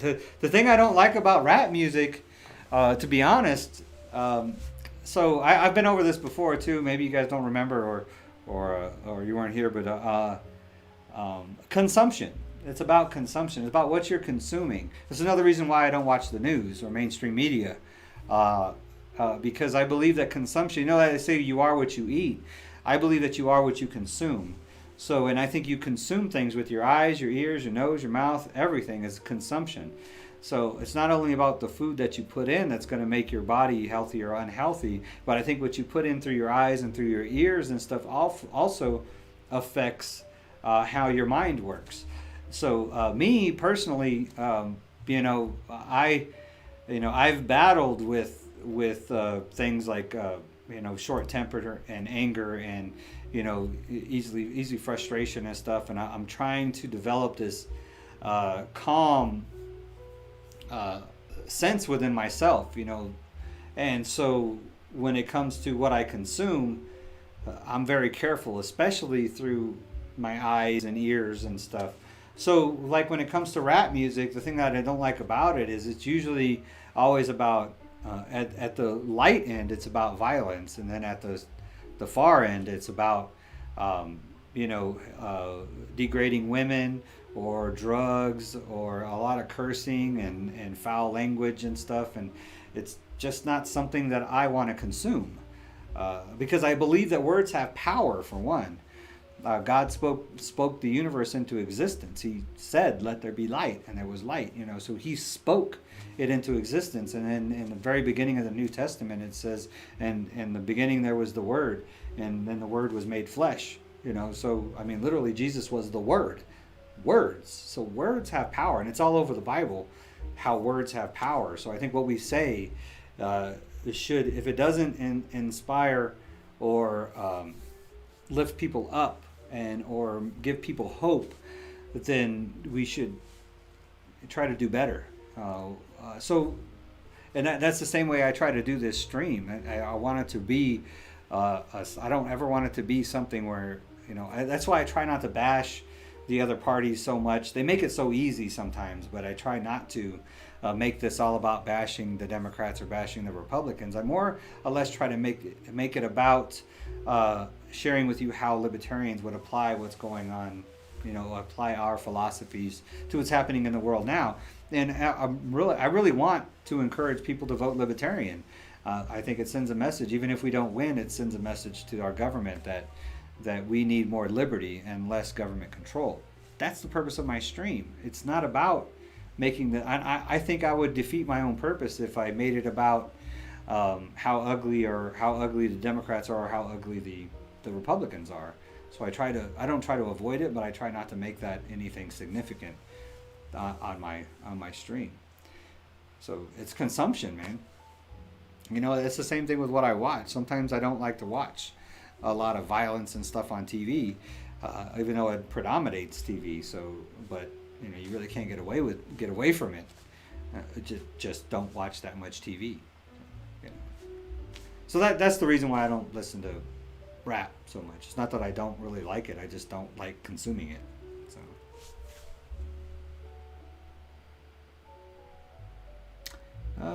minute on defund Paw Patrol. There you go. I think a meme would be better. Just a bunch of protesters around the Paw Patrol headquarters and stuff. Maybe like Chase and Rocky and Sky. Sky's flying around in her little helicopter, like shining a light on the protesters. Rocky's back. Rocky's Rubble. Is Rubble the recycle bin guy?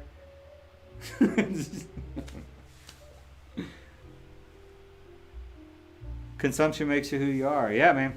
No, I haven't heard. I haven't heard if Biden has announced the VP yet or not.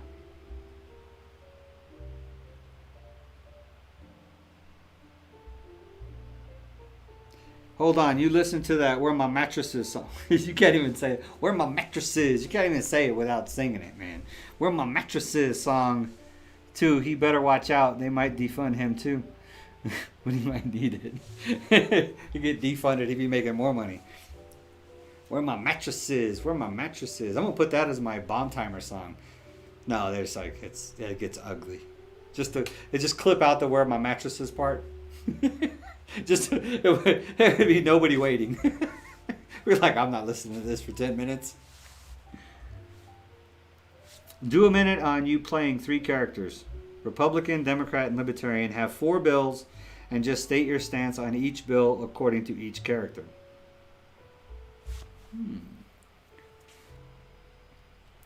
Interesting.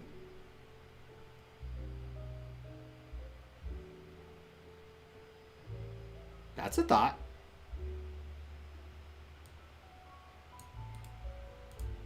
Let's see what Evolve thinks about it.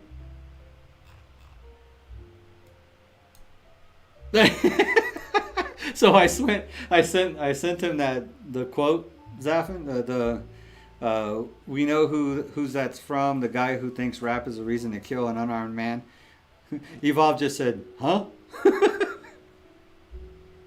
He doesn't know what's going on. So now I just sent him what you said, kid play, about doing that,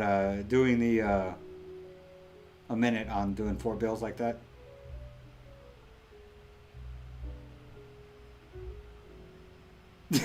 Where are my mattresses? Where are my mattresses? And that, I think, who started that? Who started the where are my mattresses? I want to say, like, I think Devolve did that. Started, where are my mattresses? Where are my mattresses? Or maybe it was Amaya. It might have been Amaya. I don't know. But yeah, the mattresses dance. Oh, that, yeah. Why'd you get copyrighted? Why'd you get copy strike for mattresses? Maybe the dude's a big YouTube rapper already, man. Never know. So Evolve said he's going to do, he wants to do YouTube rappers versus Christian rappers. What y'all think about that? Like a, like a rap battle thing, I guess, or something. So. Let me, while we're sitting here chatting, since we're just messing around,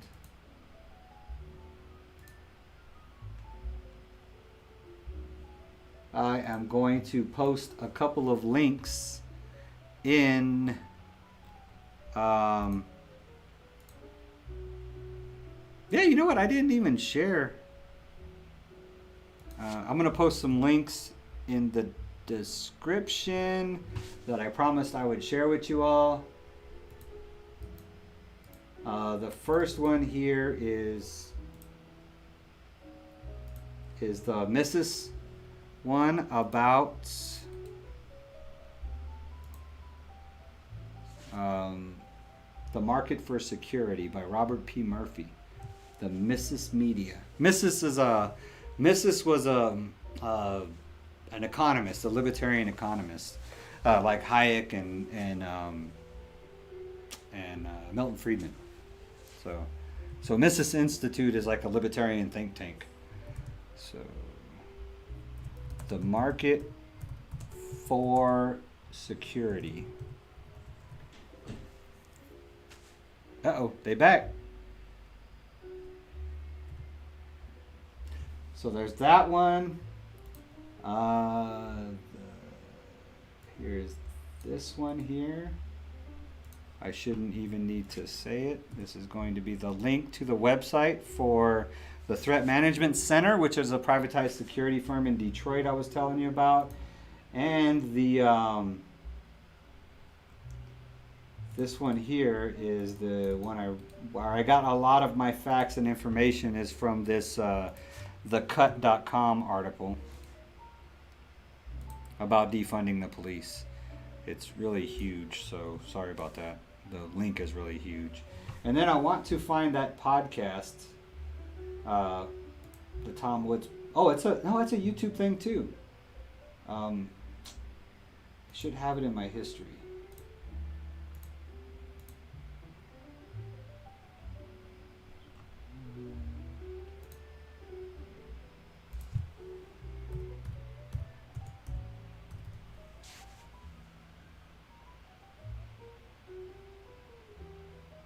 See, it's going to take me to the podcast. I'd rather see it. Oh, here it is on YouTube. Well, I'm just going to give you the YouTube link. The Tom Woods Show, episode 500. So these are all, a lot of these are old, but it's just funny because libertarians have been talking about this for some time. So that's why a lot of these things are old. So there's basically where I got a lot of my information from. Tom Woods, and this is private sector protect against crime.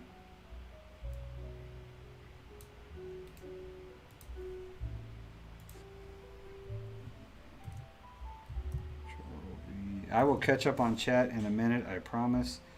I just want to get this done. Cut it from here. I'm going to put this right under the... I'm going to put it right... Yeah, so that way you can see the difference.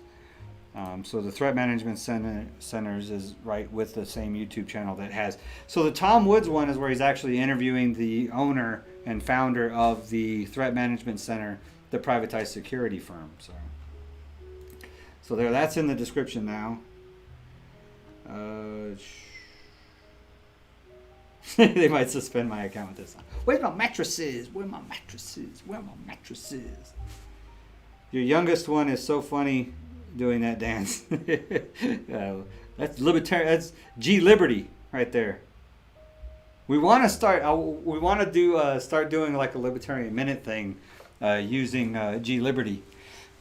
So like a kids, kind of like a Devolve thing, but with liberty related material. You know, like have him do like a kid's view on, like somebody just posted about, you know, how kids think about liberty and freedom and stuff, but you know, different issues, like trying to take these libertarian issues or political issues and then put them in words that a kid can understand, and then see what kind of response, you know, my 6-year-old will come up with, and you know, post it as kind of like a minute or 3-minute video and see how it goes. And if it's really good, then maybe we'll just create a G Liberty channel. You know, we don't know. So it's something we're also tossing around. We've been talking about. So.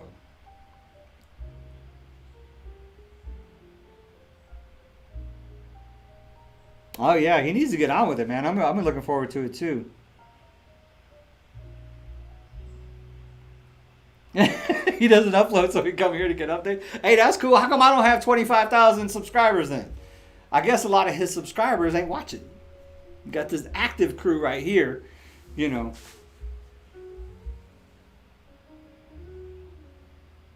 I would throw my hat in that, right? But that would be kind of unfair because of the song they may rap.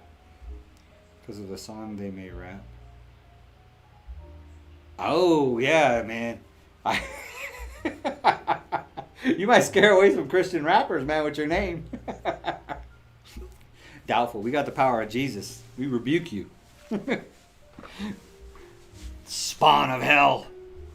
You got to look up Zaphan's name, and then you'll know what the references are. And I'm not saying I'm not calling one of my, you know, loyal commenters the spawn of hell for no reason.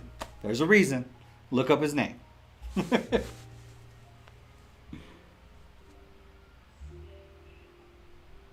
Was it the Gatorade one, right? He uploaded to Facebook? Was that one? I think that was an old video, though.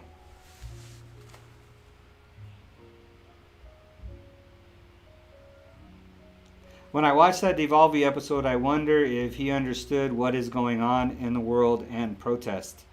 No, he doesn't understand. He doesn't know. We don't. Like I said, I don't watch the news. I would definitely not put my 6 and 7-year-old in front of the news. Very seldom does that ever get put on our TV. So he gets his news from me, filtered. So, and it's just not something I choose to share with him. It's not anything I just don't think it's something that a 6 or 7-year-old needs to bother their mind with right now. So. But he understands that there's, I mean, the same thing with Corona, you know. I shared with him what I thought he needed to know about it, what he needed to know to be able to put that, you know, filter that through his 7-year-old brain or 6-year-old brain, and that's it. So, I mean, it's my job as a parent to not burden them with the stuff of the world. It's my job to protect them from that. So. I mean, it's not like I'm not hiding anything from him. I just don't think that that's something that a 6 and 7-year-old needs to concern themselves about. For one, their minds aren't developed enough to be able to comprehend that level of complicated thought. they're just not advanced enough yet. They're still dealing with the more primitive levels of the brain. It's not until they reach a certain level that they can actually start processing that type of information. So it's not really, you're just going to cause more harm than good because you're going to confuse them. I mean, that's why their answers seem so innocent, is because they can't process those complex emotions and complex thoughts and stuff. It's more of a primitive level.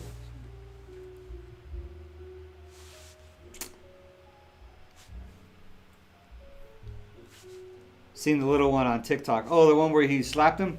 Pow. G Liberty got a ring to it, right?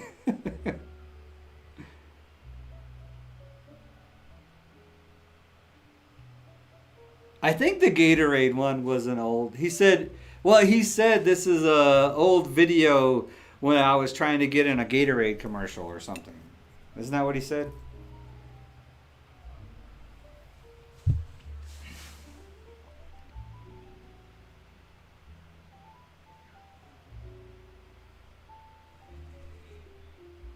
Just call me X. He said, I don't know, right? I'll lose just by my name. That's why I don't use it as much. I just tell people to call me X. Throw up the X. Are we getting a second stimulus? Still up in the air. Still going through. This one they're actually going to vote on. They're not pushing this one through. So I'm guessing no. No. That's just reckless spending. Open the economy. We won't need a stimulus. So I don't think so. I don't think we're going to get it. It's just way too much money. If we do get a stimulus, they're going to... I think it's so obvious now. The amount of... I mean, it's too late now. But the amount of pork that was in those stimulus packages... In other words, it ended up being like $3 trillion or more or something like that. And it literally like $500 billion went to actually small businesses and the citizens of the United States, and the other, $2.5 trillion went to pork spending and corporate bailouts and, funding for whoever their political donors were, and to fund the government. So I think that's kind of the obvious. It's kind of getting more obvious now. So I think if they do another stimulus, it's going to have to be cut and dry, that it's going to be just a stimulus just for the citizens and small business, and it's not going to be anything for corporations. It's not going to be anything funding the government. It's not going to be anything else. And the one that the Democrats submitted, that it made it past Congress, but I don't think it's going to make it past the Senate. I think it's still in limbo. That one, basically everybody that didn't get paid in the last stimulus from the government was getting paid in this one. So I don't think PBS got any more money, but Sesame Street probably did. Who knows? So, and yeah, I know Sesame Street is part of PBS.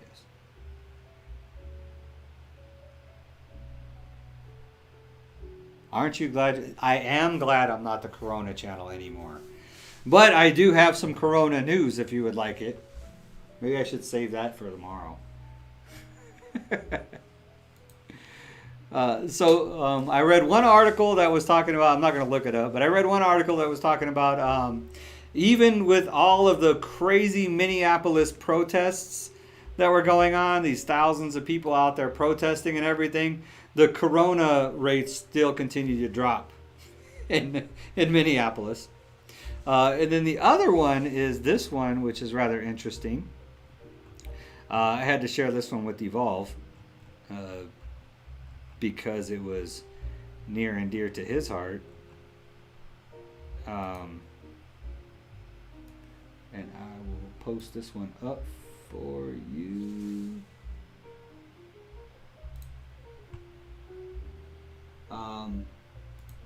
This is MSN News, Microsoft News. Posted this up. So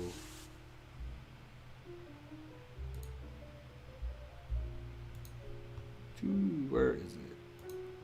So here you go. No child known to have passed on coronavirus to adults. A global study finds. This is from Microsoft News, but it's actually Sky News. Sky News is UK. So interesting, huh? No child is known to have passed COVID-19 on to an adult. Evidence from around the world.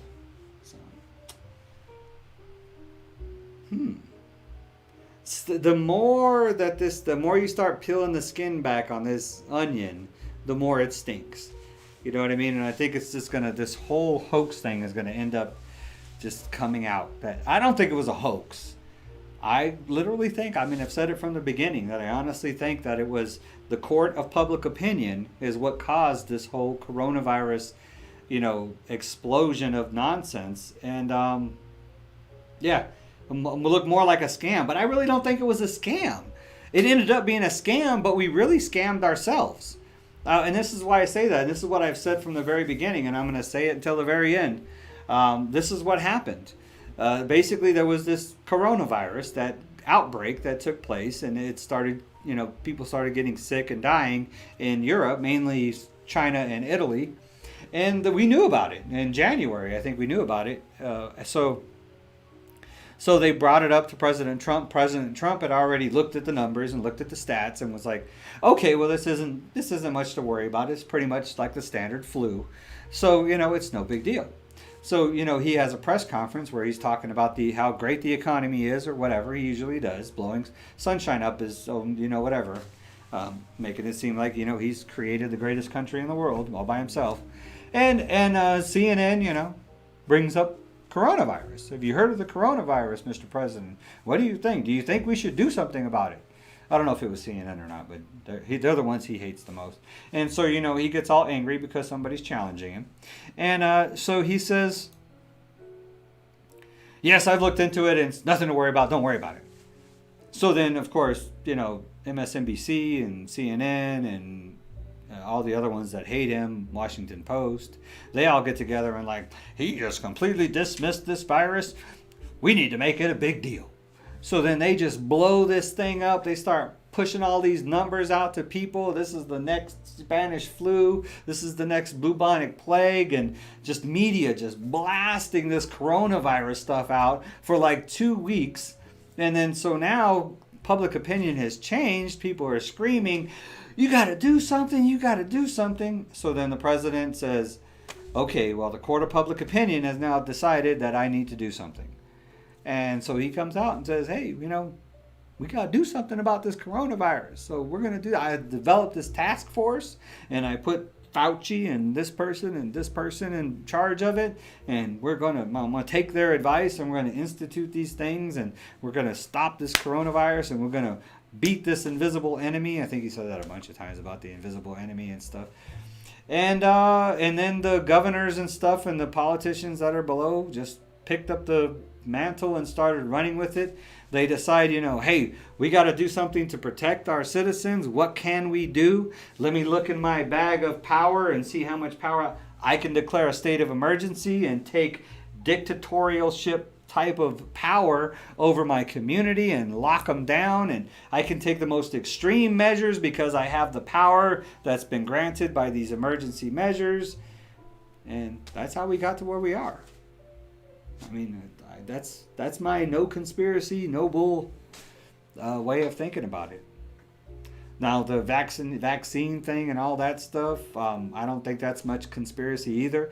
There's a virus. That means there's going to be a market for a vaccine. That means really, business people are going to want to invest in that and make it happen. So that's just how I see it. And that's the way it's been. Corona looking more and more like a scam. Yeah. Like I said, we scammed ourselves. The greatest joke my dad ever pulled was the name. And the best joke I've pulled on him is always calling him a day before or a day after his birthday. So that is your real name? That's not a YouTube name. That's that's your real name. Your parents named you that.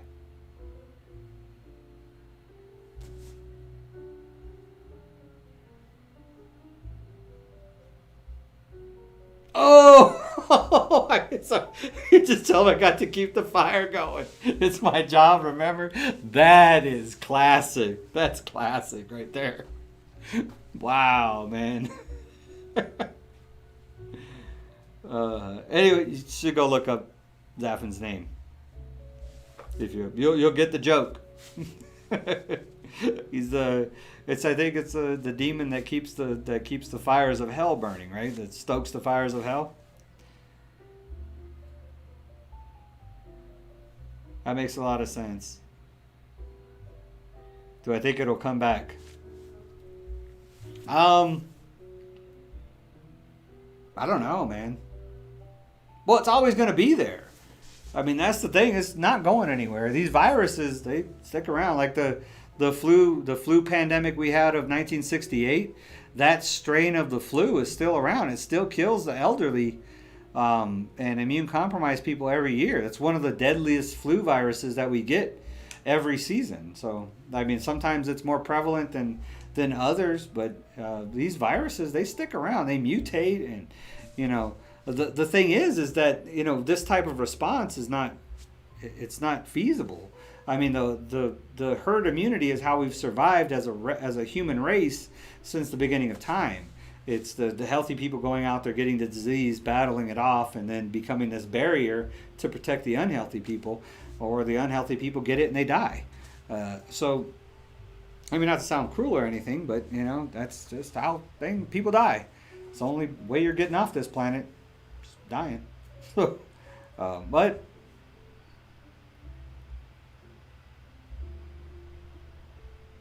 your mom did it.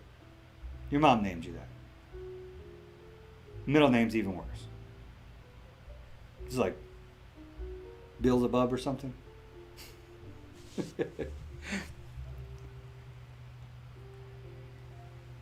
So yeah, that's the thing, is it's not natural.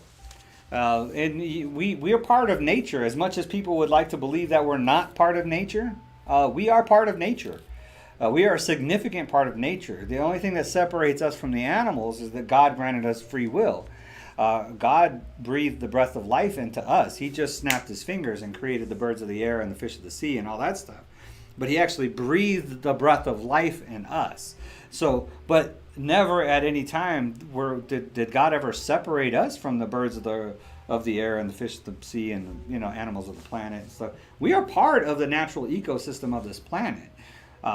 Believe it or not. So we have to operate within those parameters, those natural parameters. And it's natural for us to contract viruses in our bodies to fight them off. It's how we become stronger. That's how we've survived through this gradually more toxic environment that we live in. The pollution and stuff continues to rise. And they complain about global warming and stuff. Well, guess what? As the planet starts to get hotter, our bodies will evolve to compensate for that, and we'll continue to move on. That's just the way God built us. I mean, these are divine machines, man. I mean, it's once you dig into how the human body actually works, especially when you start talking about miracle cures and placebos and stuff like that, the mind-body connection, how you can think yourself healthy, you can think cancer out of your body. Like people say that, you can't pray cancer away. Yes, you can. People have done it. People have believed that their cancer would be gone, and it would be gone. It's happened. There's miracle cures. There was a guy who was he was a smoker. He got lung cancer. They told him he had like 3 weeks to live. He's like, well, if I got 3 weeks to live, then I'm going to live it up. So he started smoking. He was smoking like 4 packs a day, and his cancer disappeared. Can't figure it out. Just total miracle cures. This mind over body connection. So you start digging into this thing, man. This is a divine machine we have here. And I mean, the minute you think that people can protect you better than how God created us, you're on the wrong boat. I prefer to be on the boat with the guy that's sleeping during the storm. If you get the reference. If you don't get the reference, then I'll have to find what scripture that is and share it with you. But that's the boat I'm on. I'm on the boat that believes that there was a creator that made me powerful, and made this body powerful to combat these things. So Evolve has some ideas about how schools are going to open in El Paso. So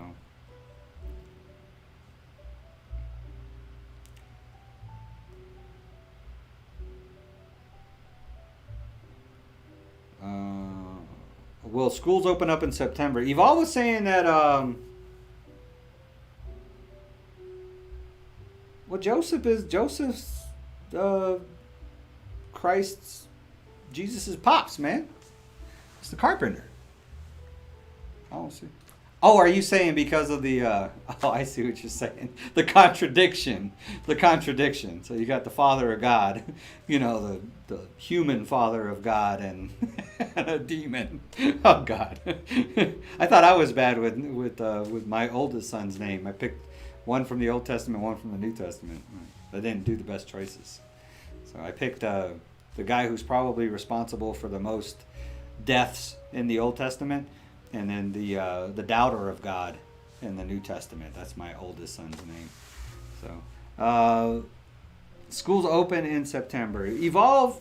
His nonprofit works with schools in the local elementary schools and stuff, and he has a lot of after school activities and stuff. So he stays really in the know on what's going on with the school districts here in this area. So in El Paso, they're talking about opening in October. There's also some talk about there's like 3 districts, so it's different things, and I'm not sure which is which. But opening in October. Then there's a talking about doing like half class, right? So half the class will go for certain days, and then the other half goes for certain days. So you're going, and then while you're not in class, then you'll do online learning, and that's in order to maintain social distancing in the classroom and in the school. I'm like, you're going to try to social distance elementary school kids without shock collars or fences or chains or something of that sort. No, it's not going to work. Try to keep kids apart. You're crazy. I took my kids went to church on Wednesday, and then after church, man, because they haven't seen their church friends in so long, they're like running around, wrestling, throwing each other around, swinging, carrying, flying, all this stuff. I mean, you're not keeping kids apart. And these are kids from, 6 years old to 12, I think. All of my kids, it's not happening. So just open the schools up. I mean, especially after the article I just posted, no child's passed on coronavirus to an adult. So, let the kids go to school, man. Stupid. Tennessee's going to open schools in August. Well, that's the normal time, right? So they're just opening like normal. What's going on with my campaign? What, my campaign for state senate? Oh, it's going. So, it's kind of been flat. I need to get out there again and start campaigning again. Huh?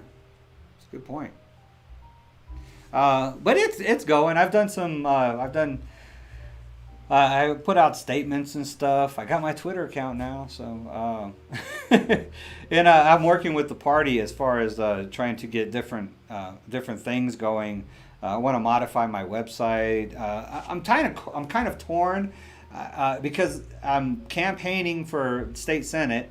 But I'm also trying to build the party in El Paso as the county chair of the Libertarian Party.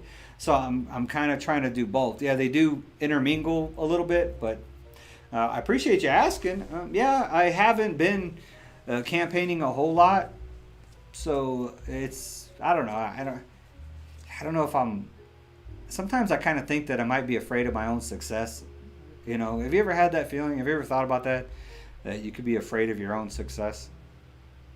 So, you don't want to put yourself out there, because then if you actually achieve the success that you're seeking, then, you might become or be put in a place where you didn't want to really be.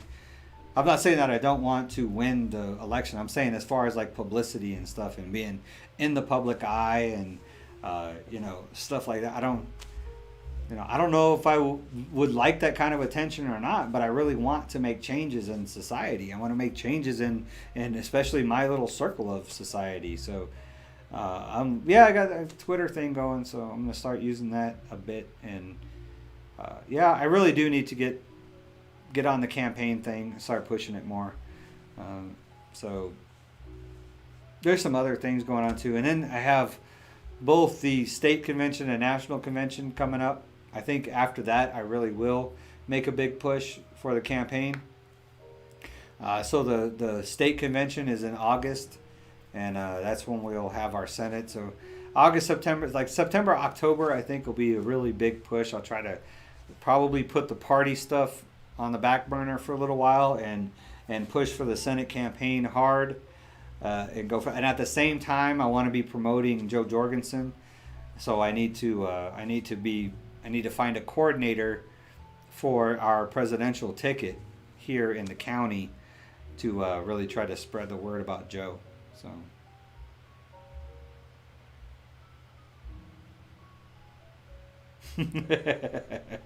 Look at Chaos trying to stir up some chaos. Isn't Donald shutting down Twitter? No, he ain't shutting down Twitter. He ain't got that kind of power. He was firing warning shots across Twitter's bow is what he was doing.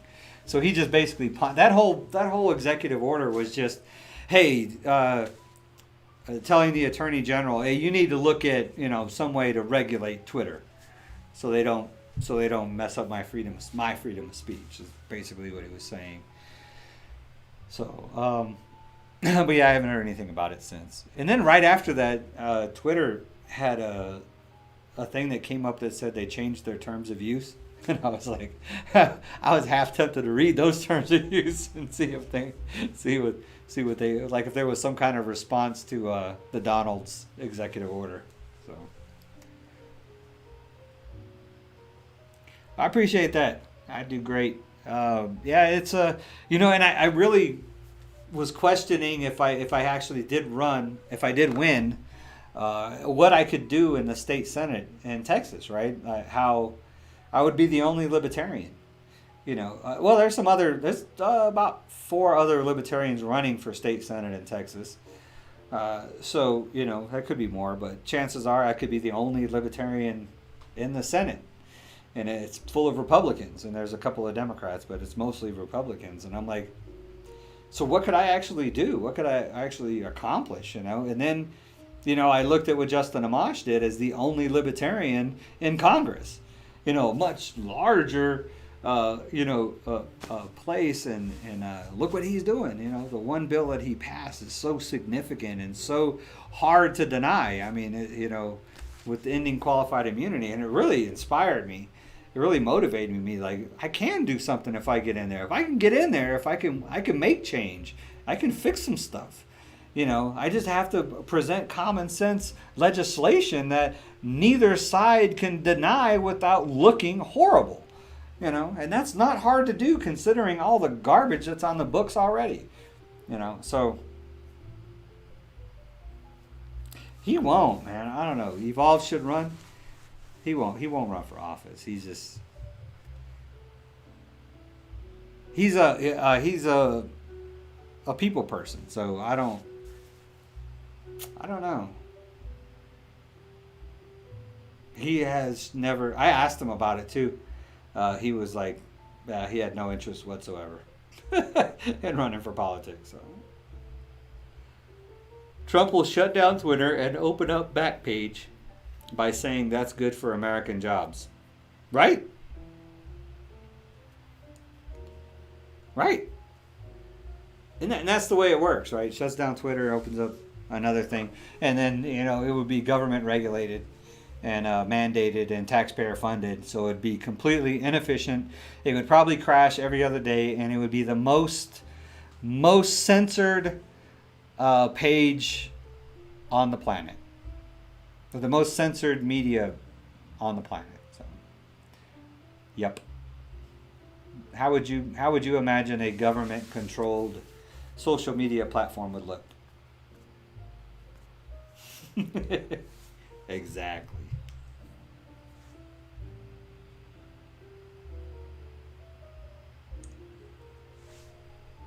I don't know. Why don't he run? He would be perfect. He has that it factor. I don't know, man. It's just not his thing. Because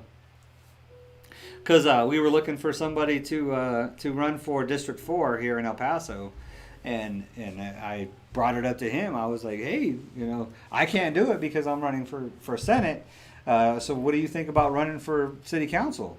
And he was like, oh, no, not interested, right?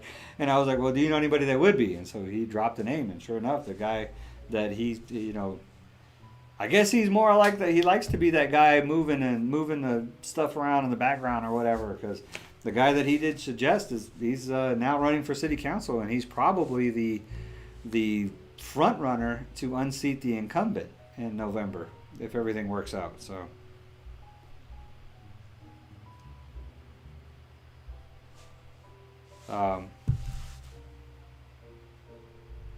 Government control Facebook, right? He make people like him. He also makes people hate him. He's got a lot of haters. So I think it's, but he would be great in a debate, though. You know what I mean? I think if he was to debate somebody, he could get them fired up and then just be smiling and be like, I don't know why you're so upset. I don't know why you're so upset. I mean, isn't it obvious, taxation and stuff? I mean, it's obvious. I mean, you're taking something from somebody that doesn't belong to them. I mean, that's theft, right, people? That's theft. That's theft, right? Right? Am I wrong? That was my evolve. That was my evolve imitation. So was it good? But that's how he would be in a debate, right? He like immigration. Immigration helps. I mean, it helps the economy. I mean, when immigration was growing, the economy was growing. It's pretty obvious, man. I mean, we need to fix immigration because the more immigrants we have, the more workers we have, the more business we have, the better the economy grows. I mean, how hard is it to see that? It's pretty obvious, right? I mean, you could see that, right? You should be able to see that. What? Isn't that obvious? It's obvious. It's obvious, right?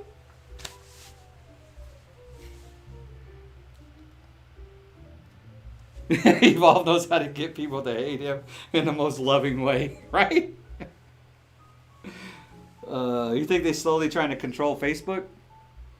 Oh, if they ain't got their fingers in it, man, they're trying to get their fingers in it. That's the problem. That's why we need to start reeling back government power, man, because it's getting so big, man. It's like if they can't control something, then they're gonna figure out some way to control it, and that's not how it's supposed to be, man. It's supposed to be society just is society, and the government doesn't have to have its nose in everybody's business. It's not the way it's meant to be. The government should only be involved in cases of where one person's liberty is violating somebody else's liberty. You know what I mean? Just protecting individual liberty and freedom and stuff. I mean, all this regulation and taxation and licensing and all this ridiculous crap that the government does now, it's got to start getting scaled back. If we keep voting for these Republicans and Democrats, it's just going to keep growing. They're both the party of big government, man. It's big government, reckless spending, endless wars, and endless violations of our civil liberties. So, I mean, it's just got to end at some point. We got to start telling them that it needs to change. We need to go back. We need to start going back to a more free society. Clip that Evolve impression and tweet it to him. Go for it, man.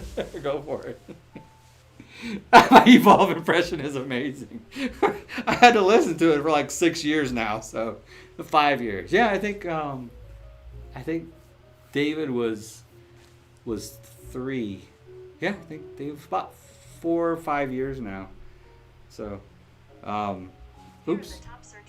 Why did Google just jump up there? But yeah, the way I met Evolve. I don't know if I ever told you this story since we're like 2.5 hours into it.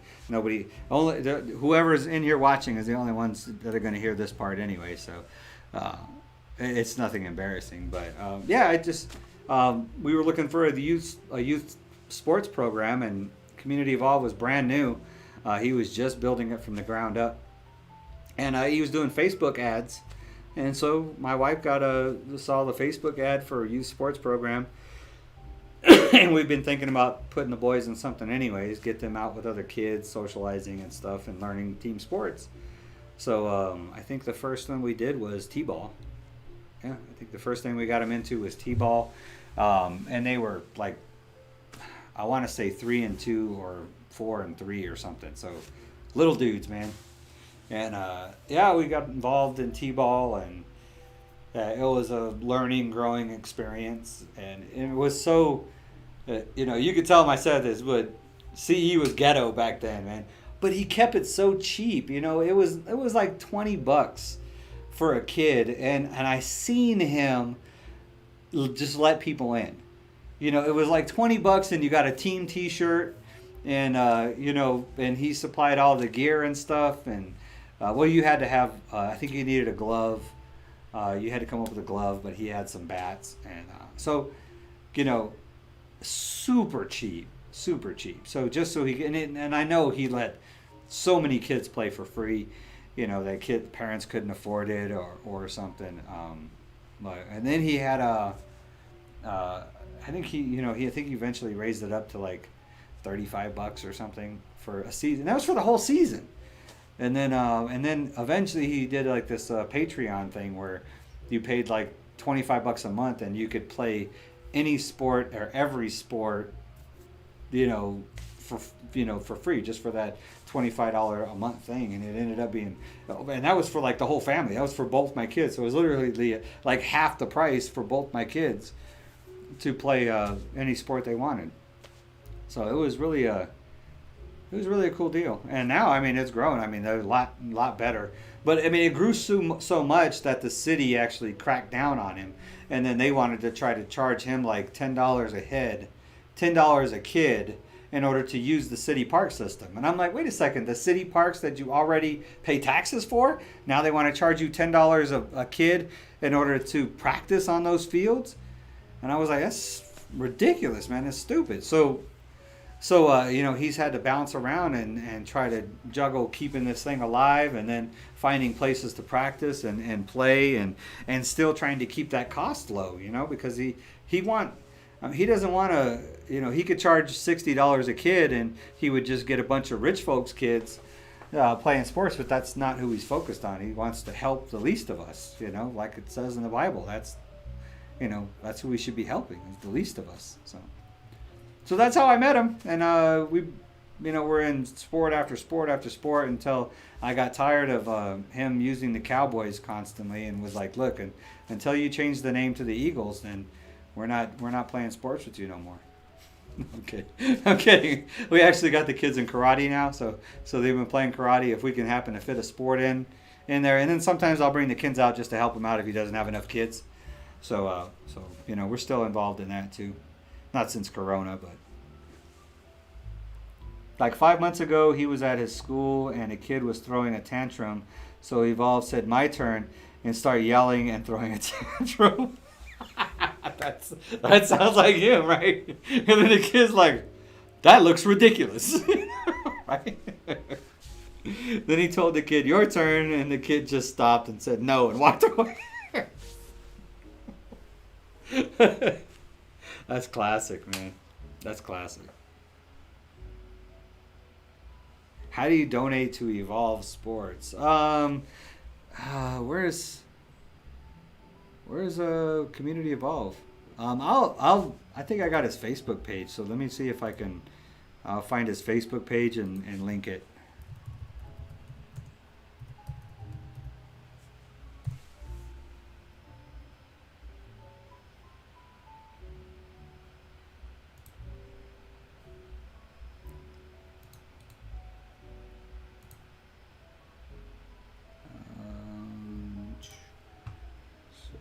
Here it is. Here is his. Here's the link to the face.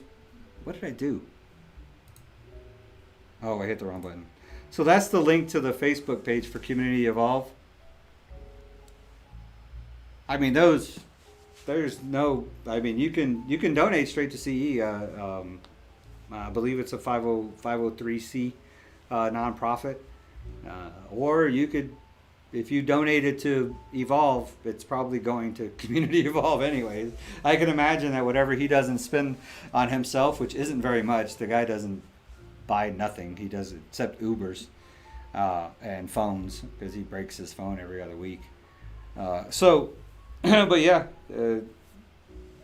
that'll get you started on where to look for his stuff. I'll post the link in the description as well. since we're talking about it. He's going to be like, why is evolve, community evolve in your description?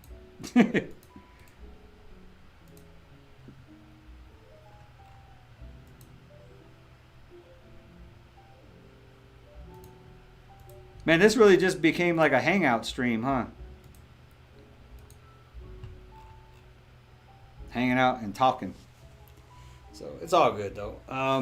But I'm gonna get off of here, man. My family just got home. I think we're gonna eat some dinner, hang out, we do like a Friday movie night, so we might watch a movie. We've been watching Black Lightning too. So when I was talking about not consuming violence, we've been watching the Netflix Black Lightning. So it's pretty cool. But yeah, that's about my extent in Modern Warfare. So, but I'm gonna get off of here, guys. I appreciate y'all's attention and the comments and the good chats. Thanks a lot. I loved it. Pretty good. Really, you just BB'd him that quick, huh? Really? just you just BB'd him. Okay. I guess somebody don't trust you, Evolve. Somebody like, let's see what Evolve got going on here. Let's see if you got an A rating or not. But you should see some of his Google reviews though. You gotta watch them Google reviews. I forgot. I gotta find those. There's some hilarious Google reviews in there and it's mostly like complaining about him. You know, not about the sports programs or it's like the parents just complaining about him, like Evolve. You know, the director. He's the director. He was the director. He actually handed it off now. But these Google review comments, I could do a stream on Evolve's Google review comments from when he was director of the youth sports program. It's hilarious. So I appreciate y'all's time. I'm gonna get off of here for real, and I love y'all. God bless y'all. The scripture for today. Just jumped out at me from my own webpage. 2 Corinthians 3:17. It's one of my favorite libertarian scriptures. It is now the Lord is the Spirit, and where the Spirit of the Lord is, there is liberty. So that's 2 Corinthians 3:17. It's one of my favorite scriptures. There's actually one of my Bomb Timer songs. It's called Liberty, and they sing that. Where the Spirit of the Lord is, there is liberty. So I hope you enjoyed it, man. Thanks for all for watching. I appreciate it. As always, God bless y'all. Be safe out there. Love your neighbor and keep it positive. KIP, as me, Evolve, and Devolve say.